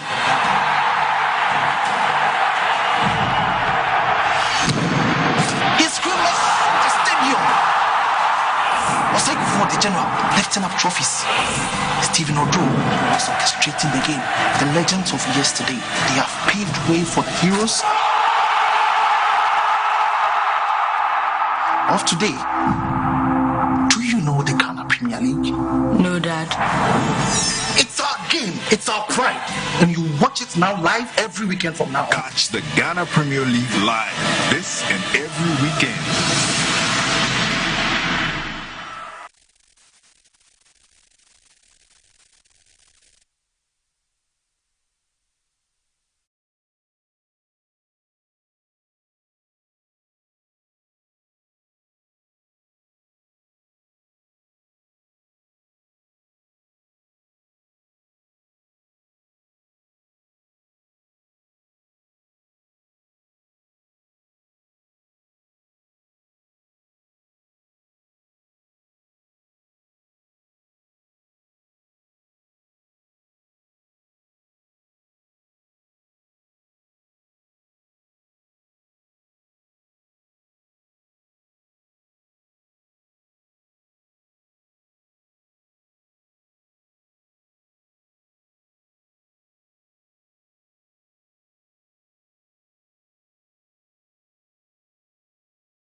Alrighty, welcome back from the break. Many thanks for sticking and staying with us. Very soon we'll be crossing back to the Abrankese to hear the views of the technical brains that led the two teams to battle this afternoon. But don't forget that we still have a lot more excitement to share with you in the Ghana Premier League. It all started yesterday, and the continuation today. We'll be wrapping it up tomorrow.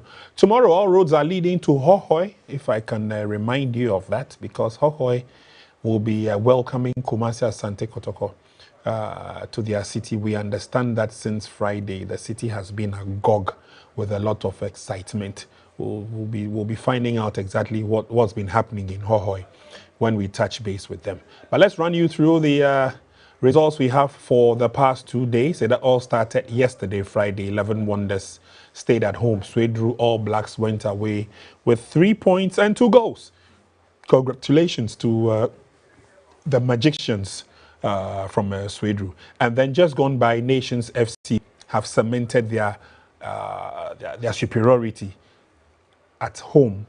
Heart of Lions came, but they could not scale the hurdle, as it were. 2 goals to 1. It ended in 90 minutes regulation time, and I'm sure that the followers of Nations FC will be very, very happy, especially the technical team.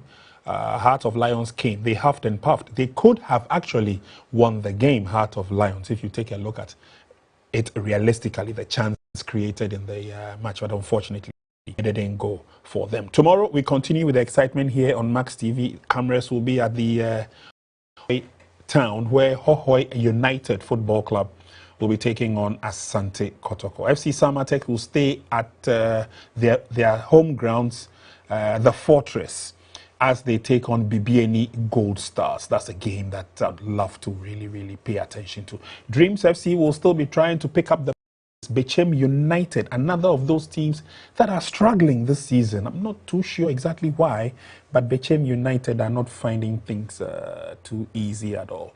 When the fixtures come back, we'll continue with the rest of the fixtures. But let's come back to the studio to continue with our discussion. I still have Coach here, and NY is also here. So, gentlemen, at the end of 90 minutes, it's all done and dusted. We are yet to hear from the coaches, but it will also inform us on some of the angles of the discussions that we will take. But if towards the end of the first round, tough matches like this happen, and you are playing at home, you are able to cement your invincibility so that you put the fear of God in the other teams, that please, as you are coming, you should know that we are not going to give you the points. What does it tell when you go away to play your matches, knowing that the teams that you are going to play against may not be that invincible at home, but they know your pedigree, and therefore we must have a stakeout and a lookout for you. And why? What do you think? Yes, it's true, and that tells you how competitive this Ghana Premier League is. You know, when a team is coming away to play with a home. Okay. But, okay. So NY, I will hold you there because we need to go back to our Brankasi. I understand that the coaches are ready for us, and so let's take a quick dash and find out exactly what the coaches are saying at the end of the match. Coach Stephen Frimpong-Mansor, who looks a bit excited. Let me talk to him. Coach, congratulations. Yeah, thank you. Coach, how excited are you that despite going down in this game, you managed to come back to win by 2-1? Yeah, it was a very difficult game, and we knew this even before the beginning of the week, that Lions are a very good side, and so it's going to be a difficult game. So for me, I wasn't surprised about what happened in the game. Yeah. The opening minutes, it was quite, rusty from your boys. It was quite sluggish. You were struggling to find your momentum. You were struggling to find your passes even going through. But did you have the belief that going down 1-0, you would be able to come back to win this game? Yeah, of course. I knew we can come up because even when we were down, we were creating some chances, decent chances, but we were not taking them. So yes, I believe if we are able to take the chances, we can come back for the game. So for me, I didn't give up that after conceding we were going to lose the game. No. First half, we saw you floating the balls all the way to Emmanuel Arno. In the second half, we saw Mashoud also coming from the right-hand side, being, supported by Kelvin Ampofo. Was that a game plan in the last 20? Yes, that was how we targeted the left back, because initially entry on the right was doing well, but then as we need to double up the attack, so we brought in Abdallah. He has that raw speed, so we decided to go for the raw speed, and then it worked for us. Now you've moved from the bottom half of the table after this win. Momentarily, you are into the top half. You are 9th now, 16 points. How pleased are you now for the first time, or for the first time in a long time, you find yourself in the top half of the table? Yeah, it's going to motivate us. It will give us the confidence to also fight. For me, I knew, I know we will come back. We will come back strongly. It's just we need something to step on to move forward. So for me, I think this match can take us up there. Yeah. Match day 14, you make a trip all the way to the capital to take on Accra Hearts of Oak. How difficult would that be for you after such, a very, very big win? Yeah. In this league, even if you are playing against the bottom club, you cannot say it's going to be easy. Of course, we know Hearts of Oak, they are a strong side, one of the a very good side in the league.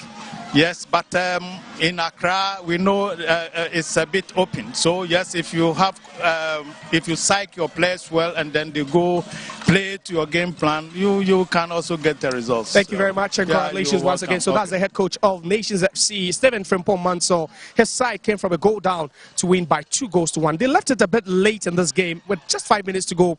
It was Bedu Prince who got them the most important goal in this game to grab 3 points. So in 7 home games so far for Nations FC, this is their 4th win and 3 draws, but then they still keep fighting to make it into the top 4 this season after finishing 5th last season. I've now been joined here by the losing coach, and commiserations, Mr. Hayford.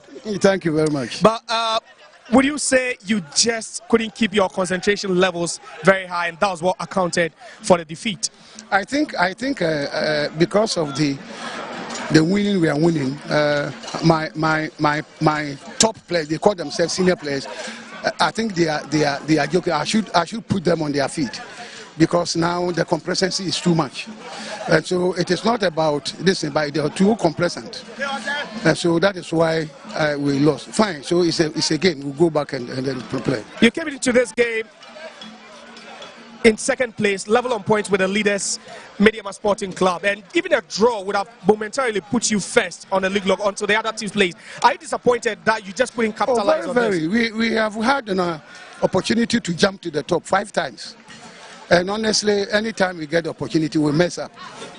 And so I think we have to go back, and then we go back to the drawing board and see what is up. Honestly, my so-called experienced players let me down today. And during halftime, before we kicked off for the second half, you were shown a yellow card. Would you please tell us what happened? What led to you being carded at that time? No, I'm just from the recess. So I sat down and I saw the referee coming. Then he said, you. And I said, what have I done? So you stupid man. And I said, oh, are you insulting me like that? Then he showed me the yellow card. So I came to report it to the match commission. I've never met this situation before, that a center referee will come to the touchline and insult the head coach. And after that, then he showed the yellow card. I said this match is being telecast live, so I don't have a problem. Everything they are doing is being shown live, and people have even started calling me. That is what I said. I didn't, if you can verify from anybody. But he came out and insulted that I'm a stupid man. Have you heard some before? Thank you very much, and commiserations for your defeat. So that is the head coach of Heart of Lions, Bashir Hayford. His side ended up on the losing side today in this huge fixture here at the Dr. Kwame Chase Sports Complex. They lost to Nations FC, the home side, by 2-1. And now I've been joined by the man of the match, and that is Prince Bedu. His goal in the 86th minute actually won all 3 points for Nations FC. Prince, congratulations. What's your man of the match? Now, first of all, answer maybe some of our performance. Win way, then I hear mamo. First of all, meda Australian Punyanko say what kind of na ya really match because we share a game no na difficult. From cause we share Heart of Lions a better side, a good side. And Nations so no be any senior. Yes, Apija 11 Abedro. To go into the game now, nothing but win. Nothing but win. It's not the near Shishan and Yankupon so chardy or the Dumie. Bouncer performance are Ode Boche in midfield, and after Mukon and Mahod in the course row, more passes, more ball winning skill, everything. Then I walk off our performance now. The make up from performance and say, me a player, me naturally, Yankupon the energy na me, me naturally gifted. No matter what. Metman last 200 minutes. Metman last 80. There, my coach didn't know. And I mean, me play will be a weakness, and you will be a strength. It is a me player or a dribbler no Lusubona. Me made the answer me cover my jibon away, and I'm so drive. To me, Boche Society, I was from training grounds. Me say Boche, me energy more than him. Also, so passing in the end, they are saving me a dear man. It's me son who echo. It's as a rainy pen. It's in performance in there. Me say. And Namni said nothing, said they are winning going to be free. Thank you very much, and congratulations for your man of the match. So that's the man of the match, Prince Bedu. All right, so Prince Bedu, very, very confident there, and he played his part, and so you can't begrudge him, can you?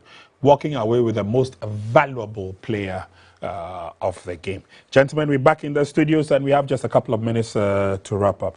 Generally, NY, I mean, this game lived up to expectation for you? Exactly, yes, it did. Before we got into this game, I said this is going to be one interesting game because, you know, Nations FC needed these 3 points, and this is the first time that they've been able to get 2 goals past Heart of Lions, and you can understand from their head coach, Frimpong Manso, that he said even though they were down by a goal, he knew that definitely they are going to overturn the scoreline, and they did. And the man of the match to Prince Bedu also, you heard from him, he's saying that he's just vast with a lot of energy, and he knew what his team will need from him, even though in the dying embers of the game, he brought in that late goal, and that was the winner for Nations FC. I'm sure this is going to build on their momentum on their next couple of games. So it's a good win for them, and it was one interesting game that we had today. Coach, just before we bounce out of the studio, of course, any lessons that we can pick from this game, especially, and I like to link it to what head coach Bashir Hayford said, complacency on the part of those who would want to see themselves as senior players. You've got junior players in your team, and you need to lead by example. I mean, clearly. Absolutely. Clearly. I mean, if you look at the goals they conceded, the first goal was own goal by a senior player. The second goal, like I said, high and wide, you headed the ball back to your opponent. And then the worst of all is another senior player who squandered another important. But for me, I think there should be some sort of investigation into what Bashir Rayford is alleging that the referee has told him. Because that is not sportsmanship, that is unacceptable. I mean, and it happens in game. Last 2 seasons, I was on the touchline. I asked the referee, "Are you a fool?" He said, "I've insulted him." I was like, "I'm just asking you a question. Are you a fool? If you're not a fool, tell me you're not a fool." Thank you very much. Oh, coach. Anyway, but we have a big one coming up tomorrow. I mean, the city or the town of Hohoe will be agog with a lot of noise, a lot of din, a lot of everything. Yeah. How do you envisage that game will go, coach?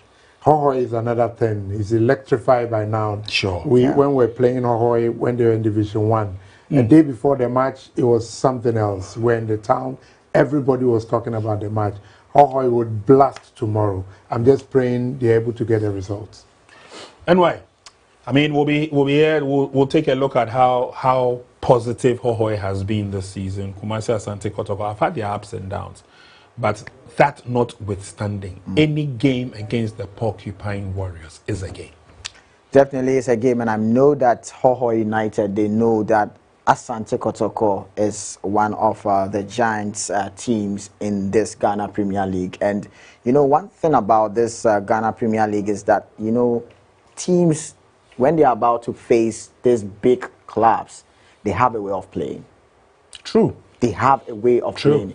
They might be losing, but when they face these big clubs, they have a way of playing.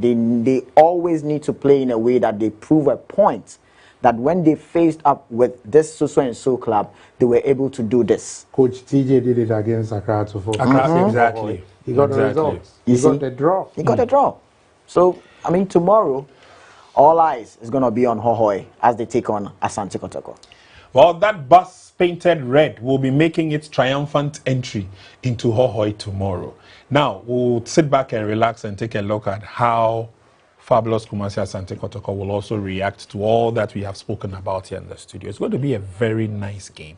And of course, Trust Max TV, we definitely will have all the excitement here on our show. We'll be going to Hohoe to take a look at the before, the during, the after, and all that you need to know right here. Thank you very much for joining us for today's panel discussion. We had Coach Osman. Thank you for having us too. Always a pleasure. And then we have NY also here. Thank you very much for the support. On behalf of the entire crew that made this possible, I say thank you very much for sticking and staying with us. Regular programming will continue from here. My name is Prince Anand. Bye for now.